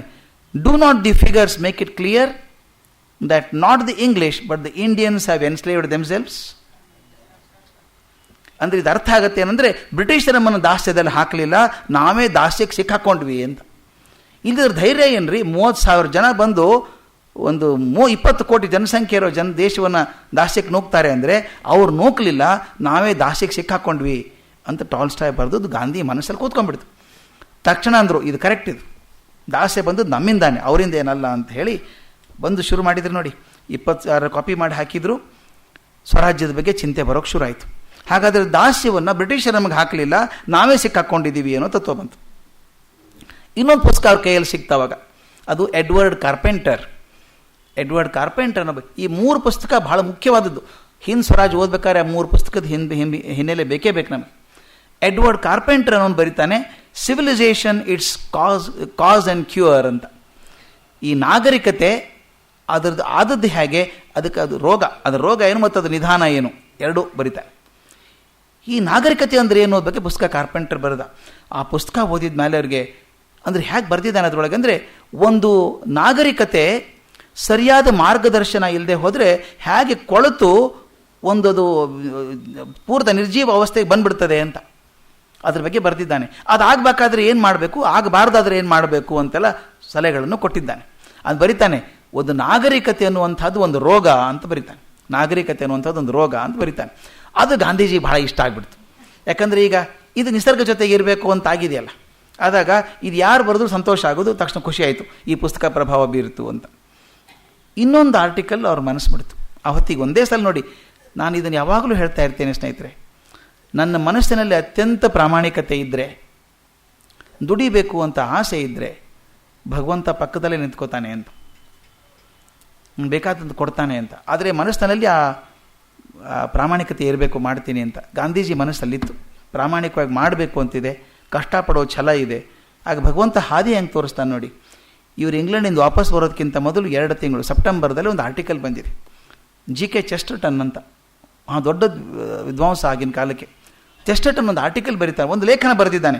ಆ ಲೇಖನ ಇಲಸ್ಟ್ರೇಟೆಡ್ ಲಂಡನ್ ನ್ಯೂಸ್ ಅನ್ನೋ ಪೇಪರಿಗೆ ಬರೆದಂಥ ಒಂದು ಆರ್ಟಿಕಲ್. ಆ ಲೇಖನ ಎಷ್ಟು ಪ್ರಭಾವ ಮಾಡಿಬಿಡ್ತು ಗಾಂಧೀಜಿಗಂದರೆ, ಆ ಲೇಖನ ಮುಗಿದ ತಕ್ಷಣ ಊರಿಗೆ ಫೋನ್ ಮಾಡಿದೆ, ಸೌತ್ ಆಫ್ರಿಕಾಗೆ ಫೋನ್ ಮಾಡಿದ್ದಾರೆ. ಮಾಡಿಬಿಟ್ಟು ಪೊಲಾಕ್ ಒಂದು ಅದ್ಭುತವಾದ ಆರ್ಟಿಕಲ್ ಓದ್ಬಿಟ್ಟು, illuminating article I read yesterday night, ಅಂದರೆ ಅತ್ಯಂತ ಪ್ರಕಾಶಮಾನವಾಗಿ ಜ್ಞಾನ ಕೊಡುವಂಥ ಒಂದು ಆರ್ಟಿಕಲ್ ಓದ್ಬಿಟ್ಟೆ ನಾನು. ಅದರಿಂದ ನನ್ನ ಮನಸ್ಸು ಹೇಗೆ ಬದಲಾಯಿಸುತ್ತೆ ಅಂತ ಗೊತ್ತಾಗ್ತದೆ ಬರ್ತಾ ಬರ್ತಾ ಇನ್ನ ಅಂತ. ಯಾಕೆ ಹೇಳ್ತೀನಿ ಅಂದರೆ, ಅತ್ಯಂತ ಸಂವೇದನಾಶೀಲವಾದಂಥ ಒಂದು ಮನಸ್ಸಿಗೆ ಏನಾದರೂ ಒಂದು ಸೂಚನೆ ಸಿಕ್ಕರೆ ಅದು ಹೇಗೆ ಮೇಲೆ ಬಂದುಬಿಡ್ತದೆ ಅಂತ. ಉಳಿದವ್ರಿಗೆ ಗೊತ್ತಾಗ್ತಿತ್ತೋ ಇಲ್ಲೋ. ಚೆಸ್ಟರ್ಟನ್ ಆರ್ಟಿಕಲ್ ಓದೋರು ಲಕ್ಷಾಂತರ ಜನ ಇರಬಹುದು, ಅವ್ರಿಗೇನು ಪ್ರಭಾವ ಆಯಿತು ಗೊತ್ತಿಲ್ಲ. ಆ ಚೆಸ್ಟರ್ಟನ್ ಬರೆದಿರುವಂಥ ಮಾತಿದೆಯಲ್ಲ, ಆ ಇಡೀ ಲೇಖನವನ್ನು ಅವರೇನು ಮಾಡಿದರು, ಇಂಡಿಯನ್ ಒಪಿನಿಯನ್ ಪಬ್ಲಿಷ್ ಮಾಡಿದರು, ಆರ್ಟಿಕಲ್ ಪೂರ್ತಿ ಪಬ್ಲಿಷ್ ಮಾಡಿದರು. ಮಾಡಿ ಹೇಳ್ತಾರೆ, ಈ ಅತ್ಯಂತ ಪ್ರಭಾವಿತ ಲೇಖನ ನನ್ನ ಸ್ವರಾಜ್ ಕಲ್ಪನೆಗೆ ಒಂದು ಒತ್ತು ಕೊಡ್ತು ಅಂತ ಹೇಳ್ತಾರೆ. ಎಷ್ಟು ಚೆನ್ನಾಗಿರೋ ಮಾತು ಚೆಸ್ಟರ್ಟನ್ ಬರೀತಾನೆ ರೀ. ಬ್ರಿಟಿಷ್ ಅವ್ನು ನೋಡಿದರೆ, ಅವನು ಇಂಗ್ಲೆಂಡ್ ಅವನು ಬರೀತಾನೆ, ನಮ್ಮಲ್ಲಿ ದೋಷ ಏನಿತ್ತು ಅಂತ ಎತ್ತಿ ಎತ್ತಿ ತೋರಿಸ್ತಾನೆ. ಅವನು ಬ್ರಿಟಿಷ್ ನೋಡಿದರೆ ನಾವು ಹೇಗೆ ತಪ್ಪಿದ್ವಿ ಅನ್ನೋದನ್ನು ತೋರಿಸ್ತಾನೆ. ಗಾಂಧೀಜಿಗೆ ಒಪ್ಪಟ್ಟಾಯಿತು. ಅವ್ರು ಹೇಳ್ತಾರೆ, when I see the views of Indian nationalists, ಈಗ ನೋಡ್ತೀನಲ್ಲ ರಾಷ್ಟ್ರೀಯವಾದಿಗಳಿದ್ದಾರೆ, ಭಾರತೀಯ ರಾಷ್ಟ್ರೀಯವಾದಿಗಳು ನಾಯಕರೆಲ್ಲ ಇದ್ದಾರಲ್ಲ, ಅವ್ರ ಮಾತು ಕೇಳಿದಾಗ I get bored and feel dubious about them. ಅವ್ರ ಮಾತು ಕೇಳಿದ್ರೆ ಬೇಜಾರಾಗೋದೇ ಅಷ್ಟೇ ಅಲ್ಲ, ಅವರ ನೈತಿಕತೆ ಬಗ್ಗೆ ನನಗೆ ಅನುಮಾನ ಬರ್ತದೆ. ನಿಜವಾಗಲೂ ನಾಯಕರಿದ್ದಾರೆ ಅವರು ಅಂತ. ಯಾಕೆ ಅಂದರೆ what they want is not very Indian and what very national. ಆ ಲ್ಯಾಂಗ್ವೇಜ್ ಎಷ್ಟು ಚೆನ್ನಾಗಿದೆ ನೋಡಿ. ಫಸ್ಟ್ ಸೆಕೆಂಡ್ ಸೆಂಟೆನ್ಸ್ ಜೊತೆಗೆ ಓದಿದರೆ ಗೊತ್ತಾಗುತ್ತೆ. The views of Indian nationalist ಅಂತ ಮೊದಲು ಬರೀತಾರೆ. Their views are neither Indian nor national. ಅವ್ರು ಕೇಳ್ತಿರುವಂಥ ಮಾತು ಭಾರತೀಯವೂ ಅಲ್ಲ, ರಾಷ್ಟ್ರೀಯವೂ ಅಲ್ಲ ಅಂತ ಮಾತಾಡ್ತಿದ್ದಾರೆ ನಾಯಕರು. ನಿನ್ನೆ ಹೇಳಿದ್ದೆ ನಾನು, ಆ ಕಾಂಗ್ರೆಸ್ ಅಧಿವೇಶನಕ್ಕೆ ಹೋದಾಗ ನಾಯಕರು ಪೂರ್ತಿ ಇಂಗ್ಲೀಷಲ್ಲೇ ಮಾತಾಡ್ತಾ ಇದ್ರು, ಅವ್ರದ್ದು ಏನೇನು ಕೇಳ್ತಿದ್ರು ಅಂತ ಅದನ್ನು ಬರಿತಾನವನು. There is a great difference between people asking for its own ancient life and a people asking for things that have been wholly invented by somebody else. ಒಂದು ವ್ಯತ್ಯಾಸ ಇದೆ. ಯಾರು ನಾಯಕರಾದವ್ರು ಏನು ಕೇಳ್ಕೋತಾರೆ, ನಮ್ಮ ಪರಂಪರೆ ನನಗೆ ಬೇಕು, ನನ್ನ ಹಿಂದಿನ ಪುರಾತನ ಪರಂಪರೆ ನನಗೆ ಬೇಕು ಅಂತ ಕೇಳೋದು ಒಂದು ಹಾದಿ. ಆದರೆ ನೀವೆಲ್ಲ ಕಂಡು ಹಿಡ್ದಿರಲ್ಲಪ್ಪ ಅದನ್ನು ಕೊಡು ಅನ್ನೋದು ಎರಡನೇದು. ಇದರೊಳಗೆ ವ್ಯತ್ಯಾಸ ಇದೆ. ನಿಮ್ಮ ನಾಯಕರು ಏನು ಕೇಳಬೇಕಾಗಿತ್ತು, ನಿಮ್ಮ ಪರಂಪರೆಯನ್ನು ಉಳಿಸ್ಕೊಳ್ಳೋದು ಕೇಳಬೇಕಾಗಿತ್ತು. ಅದನ್ನು ಬಿಟ್ಕೊಂಡು ನೀವೇನೇನು ಕಂಡು ಹಿಡಿದಿದ್ದೀರಿ ಅದನ್ನು ಕೊಡ್ರಿ ಅಂತ ಕೇಳ್ಕೊತಿದ್ದಾರೆ. ನೀವೇನು ಕಂಡು ಹಿಡಿದಿರಿ ಕೊಡ್ರಿ ಅಂದರೆ ಭಿಕ್ಷುಕರಾಗಿಬಿಡ್ತೀವಿ ಅಂತ ಇಂಡೈರೆಕ್ಟ್ಲಿ. ಈ ನೋಡಿ ಹೇಗಿದೆ ಅದು, ನಿಜವಾಗ್ಲೂ ಅನಿಸುತ್ತೆ. ಸಪೋಸ್ ಆನ್ ಇಂಡಿಯನ್ ಸೆಡ್, ಮಾತು ಎಷ್ಟು ಸ್ಪಷ್ಟ ಇದೆ ನೋಡಿ Chesterton. Suppose an Indian said, I wish India had always been free from white men and all their works. ಅಕಸ್ಮಾತ್ ಭಾರತೀಯ ನಿಂತು ನನಗೆ ಬಿಳಿಯರು ಯಾರೂ ಬೇಡ, ಅವ್ರ ಕೆಲಸನೂ ಬೇಡ, ನನಗೆ ಅವ್ರ ಸಾಧನೆಗಳು ಬೇಡ ಅನ್ನೋದು ಸಂತೋಷ ಆಗ್ತದೆ ನನಗೆ. Everything has its own faults and you prefer our own. ನಮ್ಮ ಸಂಪ್ರದಾಯದಲ್ಲಿ ತಪ್ಪಿರ್ಬೋದು, ನಮ್ಮ ಸಂಪ್ರದಾಯ ತಪ್ಪಿದ್ರೂ ಅಡ್ಡಿ ಇಲ್ಲ ನಮಗೆ ಅಂತ ಹೇಳಬೇಕು ಅವನು. Had we our own institutions there would be dynastic wars. ನಮ್ಮದೇ ಸಂಸ್ಥೆಗಳಿದ್ದಿದ್ರೆ ರಾಜರಿದ್ರು ಸಾಮಂತರಿದ್ರು ಹೊಡೆದಾಡ್ತಾ ಇದ್ರು, ಯುದ್ಧ ಆಗ್ತಿತ್ತು ಆ ಹಳೆ ಪರಂಪರೆಯಲ್ಲಿ. ಆದರೂ ಅಡ್ಡಿ ಇಲ್ಲ. ಅದಕ್ಕೆ ಹೇಳ್ತಾರೆ, but I prefer dying in a battle to dying in your hospitals. ನನ್ನ ಪರಂಪರೆಯಲ್ಲಿ ರಾಜರು ಹೋರಾಟದಲ್ಲಿ ಸತ್ರು ಅಡ್ಡಿ ಇಲ್ಲ, ನಾನು ನಿಮ್ಮ ಹಾಸ್ಪಿಟಲಲ್ಲಿ ಸಾಯೋದು ಬೇಡ ಅಂತ ಇಂಡಿಯನ್ ಹೇಳಬೇಕು. ಇಫ್ ಯು ಅಂದರೆ British, if you do not like our way of living we never ask you to do. ಭಾರತೀಯ ಹೇಳಬೇಕು ಬ್ರಿಟಿಷರಿಗೆ, ಅಯ್ಯೋ ನೀವು ಬದುಕುವಂಥ ರೀತಿ ಇಷ್ಟ ಇಲ್ಲ. ಬ್ರಿಟಿಷ್ ಹೇಳ್ತಾ ಇದ್ರು ಅವಾಗ, ಏನು ಕೊಳಕಲ್ಲಿ ಬದುಕಿದ್ದೀರಿ, ಹೇಗೆ ಬದುಕಿದ್ದೀರಿ ಅಂತೆಲ್ಲ ಅಂತಿದ್ರಲ್ಲ. ನಾಯೇ ನಿಮಗೆ ಬದುಕು ಅಂತ ಹೇಳಿಲ್ಲ, ಯಾಕೆ ಬದುಕಿದ್ದೀರಿ ನೀವು ಇಲ್ಲಿ ಅಂತ ನಾವು ಕೇಳಬೇಕು ಬ್ರಿಟಿಷರಿಗೆ. Go and leave us with ourselves. ಹೊರಟುಬಿಡಿ ಇಲ್ಲಿಂದ, ನಮ್ಮನ್ನು ಬಿಟ್ಬಿಡಿ, ನಾವು ಹೇಗಿರ್ಬೇಕು ಹಾಗಿರ್ತೀವಿ ಅಂತ ಹೇಳಿದರೆ ಇಂಡಿಯನ್ನೂ ಆಗ್ತಿತ್ತು, ನ್ಯಾಷನಲ್ಲೂ ಆಗ್ತಿತ್ತದು. ಆದರೆ ನಿಮ್ಮವ್ರು ಏನು ಮಾಡ್ತಿದ್ದಾರೆ ಅಂತ ಹೇಳ್ತಾರೆ, ಎಷ್ಟು ಚೆನ್ನಾಗಿ ಹೇಳ್ತಾರೆ ನೋಡಿ. Supposing an Indian said that I should call him an Indian nationalist, ಹಂಗೆ ಕರೆದ್ರೆ ಅಂತಿದ್ದೆ ನಾನು, he would be an authentic Indian. ಹಾಗೇನಾದರೂ ಹೇಳಿದರೆ ಅವನು ಖಚಿತವಾಗಿ ಭಾರತೀಯವಾದಿ ಆಗಿರ್ತಿದ್ದ. ಬಟ್ ಯುವರ್ ಇಂಡಿಯನ್ ನ್ಯಾಷನಲಿಸ್ಟ್ ಏನಿದ್ದಾರೆ ಲೀಡರ್ಸ್, ಅವ್ರೇನು ಕೇಳ್ತಿದ್ದಾರೆ ಅಂದರೆ, whose works I have read go on saying, ಅವರು ಕೃತಿಗಳನ್ನ ಆರ್ಟಿಕಲ್ ಓದಿದ್ದೇನೆ, ಅವ್ರು ಏನು ಕೇಳ್ತಿದ್ದಾರೆ ಗೊತ್ತಾ? Give me a ballot box, ಒಂದು ಹೋಟ್ ಹಾಕೋಕೆ ಕೊಡ್ರಿ, ನಮಗೆ ಹೋಟ್ ಹಾಕಬೇಕು. ಗಿವ್ ಮಿ ಜಡ್ಜಸ್ ವಿಗ್, ಅವಾಗೆಲ್ಲ ಜಡ್ಜಸ್ ತಲೆ ಮೇಲೆ ವಿಗ್ ಹಾಕ್ಕೊಳ್ಳೋರು, ಗುಂಗುರು ಕೂದಲಿಂದ ಹಾಕ್ಕೊಳ್ಳೋದು, ಜಡ್ಜಸ್ ಇರ್ತಿದ್ರಲ್ಲ ಹಾಕ್ಕೊಳ್ಳೋದು, ಅಂಥದ್ದು ನನಗೂ ಜಡ್ಜ್ ಮಾಡಿರಿ, ನನಗೂ ಒಂದು ಅಧಿಕಾರ ಕೊಡ್ರಿ ಹೋಟ್ ಹಾಕೋದಕ್ಕೆ, ನನಗೂ ಒಂದು ಜಡ್ಜ್ ಮಾಡಿ ಅಂತ ಕೇಳ್ತಾರೆ. I have a natural right to be a prime minister, ನಾನು ಪ್ರೈಮ್ ಮಿನಿಸ್ಟರ್ ಆಗ್ಬೋದಲ್ಲ ನಮ್ಮ ದೇಶಕ್ಕೆ.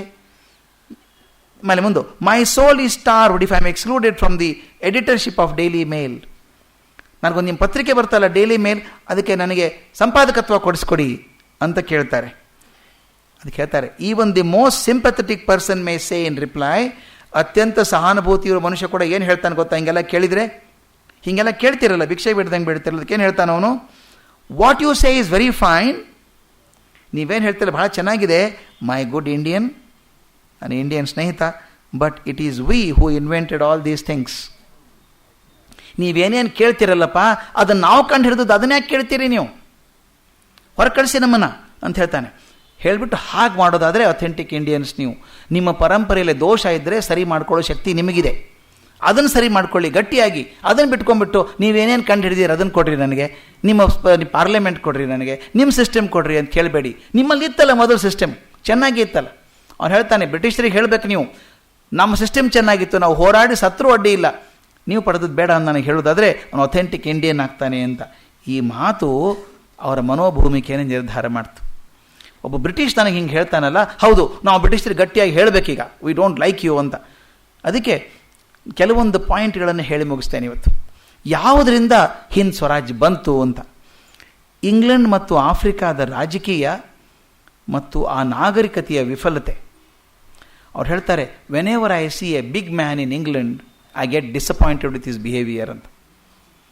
ಆ ಇಂಗ್ಲೆಂಡಲ್ಲಿ ಪಾರ್ಟಿಗಳಾಗೋದು, ಪಾರ್ಟಿಗೆ ಹೋಗೋರು, ಪಾರ್ಟಿಗೆ ಹೋದಾಗ how nice to meet you, ಈಗಾದರೂ ಬೇರೆ ದೇಶಕ್ಕೆ ಹೋದ್ರೆ ಅನುಭವ ಆಗುತ್ತೆ ನಿಮಗೆ, how nice to meet you ಅಂತ ಶೇಕ್ ಹ್ಯಾಂಡ್ ಮಾಡೋದು 5 ನಿಮಿಷ. ಮನಸ್ಸಲ್ಲಿ ಯಾಕೆ ಸಿಕ್ಕನೋ ಒಂದು ದರಿದ್ರ ಅಂದ್ಕೊಂಡ್ರು, ಅಂದರೆ ಮುಖವಾಡ. ಹೇಳ್ತಾನೆ, I have seen these people in parties and like them hypocrites. ಇನ್ನೊಂದು ಹಿಂಸೆಯ ದಾರುಣ ಮುಖ ನೋಡಿದ್ದು, ಹಿಂಸೆಯನ್ನು ನೋಡಿದರು. ಆ ಜುಲು ಯುದ್ಧ ಆದಾಗ, ಆ ಟ್ರಾನ್ಸ್ವಾಲ್ ಇದಾದಾಗ ನೋಡಿದ್ದಾರೆ. ಆಮೇಲೆ ಫೀನಿಕ್ಸ್ನಲ್ಲಿದ್ದಂಥ ಅನುಭವ, ಸಮೂಹವಾಗಿ ಬದುಕಿದಂಥದ್ದು, ಶ್ರಮದಾನ ಮಾಡುವಂಥದ್ದು, ಸಾಮೂಹಿಕ ಜೀವನದ ಶಕ್ತಿಯನ್ನು ಕಂಡು ಹಿಡಿದಿದ್ದಾರೆ. ಮತ್ತು ಇನ್ನೊಂದು ಕಂಡು ಹಿಡಿದ್ರು, ದಾಸ್ಯಕ್ಕೆ ಮೂಲ ಕಾರಣ ನಮ್ಮ ಆತ್ಮಶಕ್ತಿಯ ಕೊರತೆ. ಹೊರಗಿನವ್ರು ಬಂದು ದಬ್ಬಾಳಿಕೆ ಮಾಡೋದು, ಅವ್ರು ಹೇಳ್ತಾರೆ, ಹೊರಗಿನವ್ರು ದಬ್ಬಾಳಿಕೆ ಮಾಡ್ಬೇಕಾದ್ರೆ ನಾವೇನು ಮಾಡ್ತಿದ್ವಿ? ದಬ್ಬಾಳಿಕೆ ಮಾಡುವಾಗ ಸುಮ್ಮನೆ ಕೂತಿದ್ವಲ್ಲ ನಾವು, ಅವ್ರನ್ನ ಬರೋಕ್ಕೆ ಬಿಟ್ಟದಕ್ಕೆ ತಾನೇ ಮೇಲೆ ಆದದ್ದು. ಅದಕ್ಕೆ ನಮ್ಮ ದಾಸ್ಯಕ್ಕೆ ನಮ್ಮ ಆತ್ಮಶಕ್ತಿಯ ಕೊರತೆ ಅಂತ ಅಂದ್ಕೊಂಡ್ರು. ಇನ್ನೊಂದು, ಭಾರತಕ್ಕೂ ಬಂದು ಹೋಗಿದ್ದಾರೆ ಅವರು ಒಂದು ಸಲ, ಇದಕ್ಕೆ ಬಂದು ಹೋಗಿ ನ್ಯಾಷನಲ್ ಇದು ಬಂದು ಹೋಗಿದ್ದಾರೆ, ಅವರು ಪರಿಷತ್ ಬಂದು ಹೋಗಿದ್ದಾರೆ. ಅವ್ರು ಹೇಳ್ತಾರೆ, ನಮ್ಮ ಭಾರತದಲ್ಲಿ ಕೂಡ ನಾಯಕತ್ವದ ತುಂಬ ಅಭಾವ ಇದೆ, ಅದು ಅಲ್ಲಿ ತಾರತಮ್ಯ ತುಂಬ ಇದೆ, ಅಸಮಾನತೆ ಹೆಚ್ಚಾಗಿದೆ. ಇನ್ನೊಂದು, ನಾವು ಯಂತ್ರದ ದಾಸರಾಗ್ತಾ ಇದ್ದೀವಿ. ಅವ್ರು ಕೊನೆಗೆ ಬರೀತಾರೆ, ನಾಳೆ ತೊಗೊಂಡಾಗ ಮಾತು ಗೊತ್ತಾಗುತ್ತೆ, ಬಟನ್ ಒತ್ತಿದ್ರೆಲ್ಲ ಆಗಬೇಕು ಅನ್ನೋಂಥ ಯಂತ್ರದ ದಾಸರಾಗಿಬಿಟ್ಟಿದ್ದೀವಿ. ಎಲ್ಲಿವರೆಗೂ ಯಂತ್ರ ನಮಗೆ ದಾಸರಾಗಿರ್ತದೋ ಅಲ್ಲಿವರೆಗೂ ಚೆನ್ನಾಗಿರ್ತದೆ. As long as the machine is your slave, you are comfortable. Moment you become a slave of the machine, life is not worth living. ಹಂಗಾಗ್ಬಿಡುತ್ತೆ. ನಿಸರ್ಗದ ಅಪಾರ ಶಕ್ತಿ, ನಿಸರ್ಗದಲ್ಲಿ ಇರುವಂಥದ್ದು, ನಿಸರ್ಗದಿಂದ ಪಡ್ಕೊಳ್ಳುವಂಥ ಶಕ್ತಿ, ಮತ್ತು ಮುಖ್ಯವಾಗಿ ಟಾಲ್ಸ್ಟಾಯ್, ಕಾರ್ಪೆಂಟರ್, ಚೆಸ್ಟರ್ಟನ್ ಇವರ ಬರವಣಿಗೆಯ ಪ್ರಭಾವಗಳು, ಇವೆಲ್ಲ ಸೇರಿ ಹಿಂದ್ ಸ್ವರಾಜ್ ಬೆಳಕನ್ನು ಕಂಡಿತು. 20 ಅಧ್ಯಾಯಗಳಿರುವಂಥ ಸಣ್ಣ ಸಣ್ಣ ಪುಸ್ತಕ ಇದು, ಸಣ್ಣ ಸಣ್ಣ ಅಧ್ಯಾಯಗಳು. ಅದನ್ನು ನಾಳೆ ಗಮನಿಸೋಣ.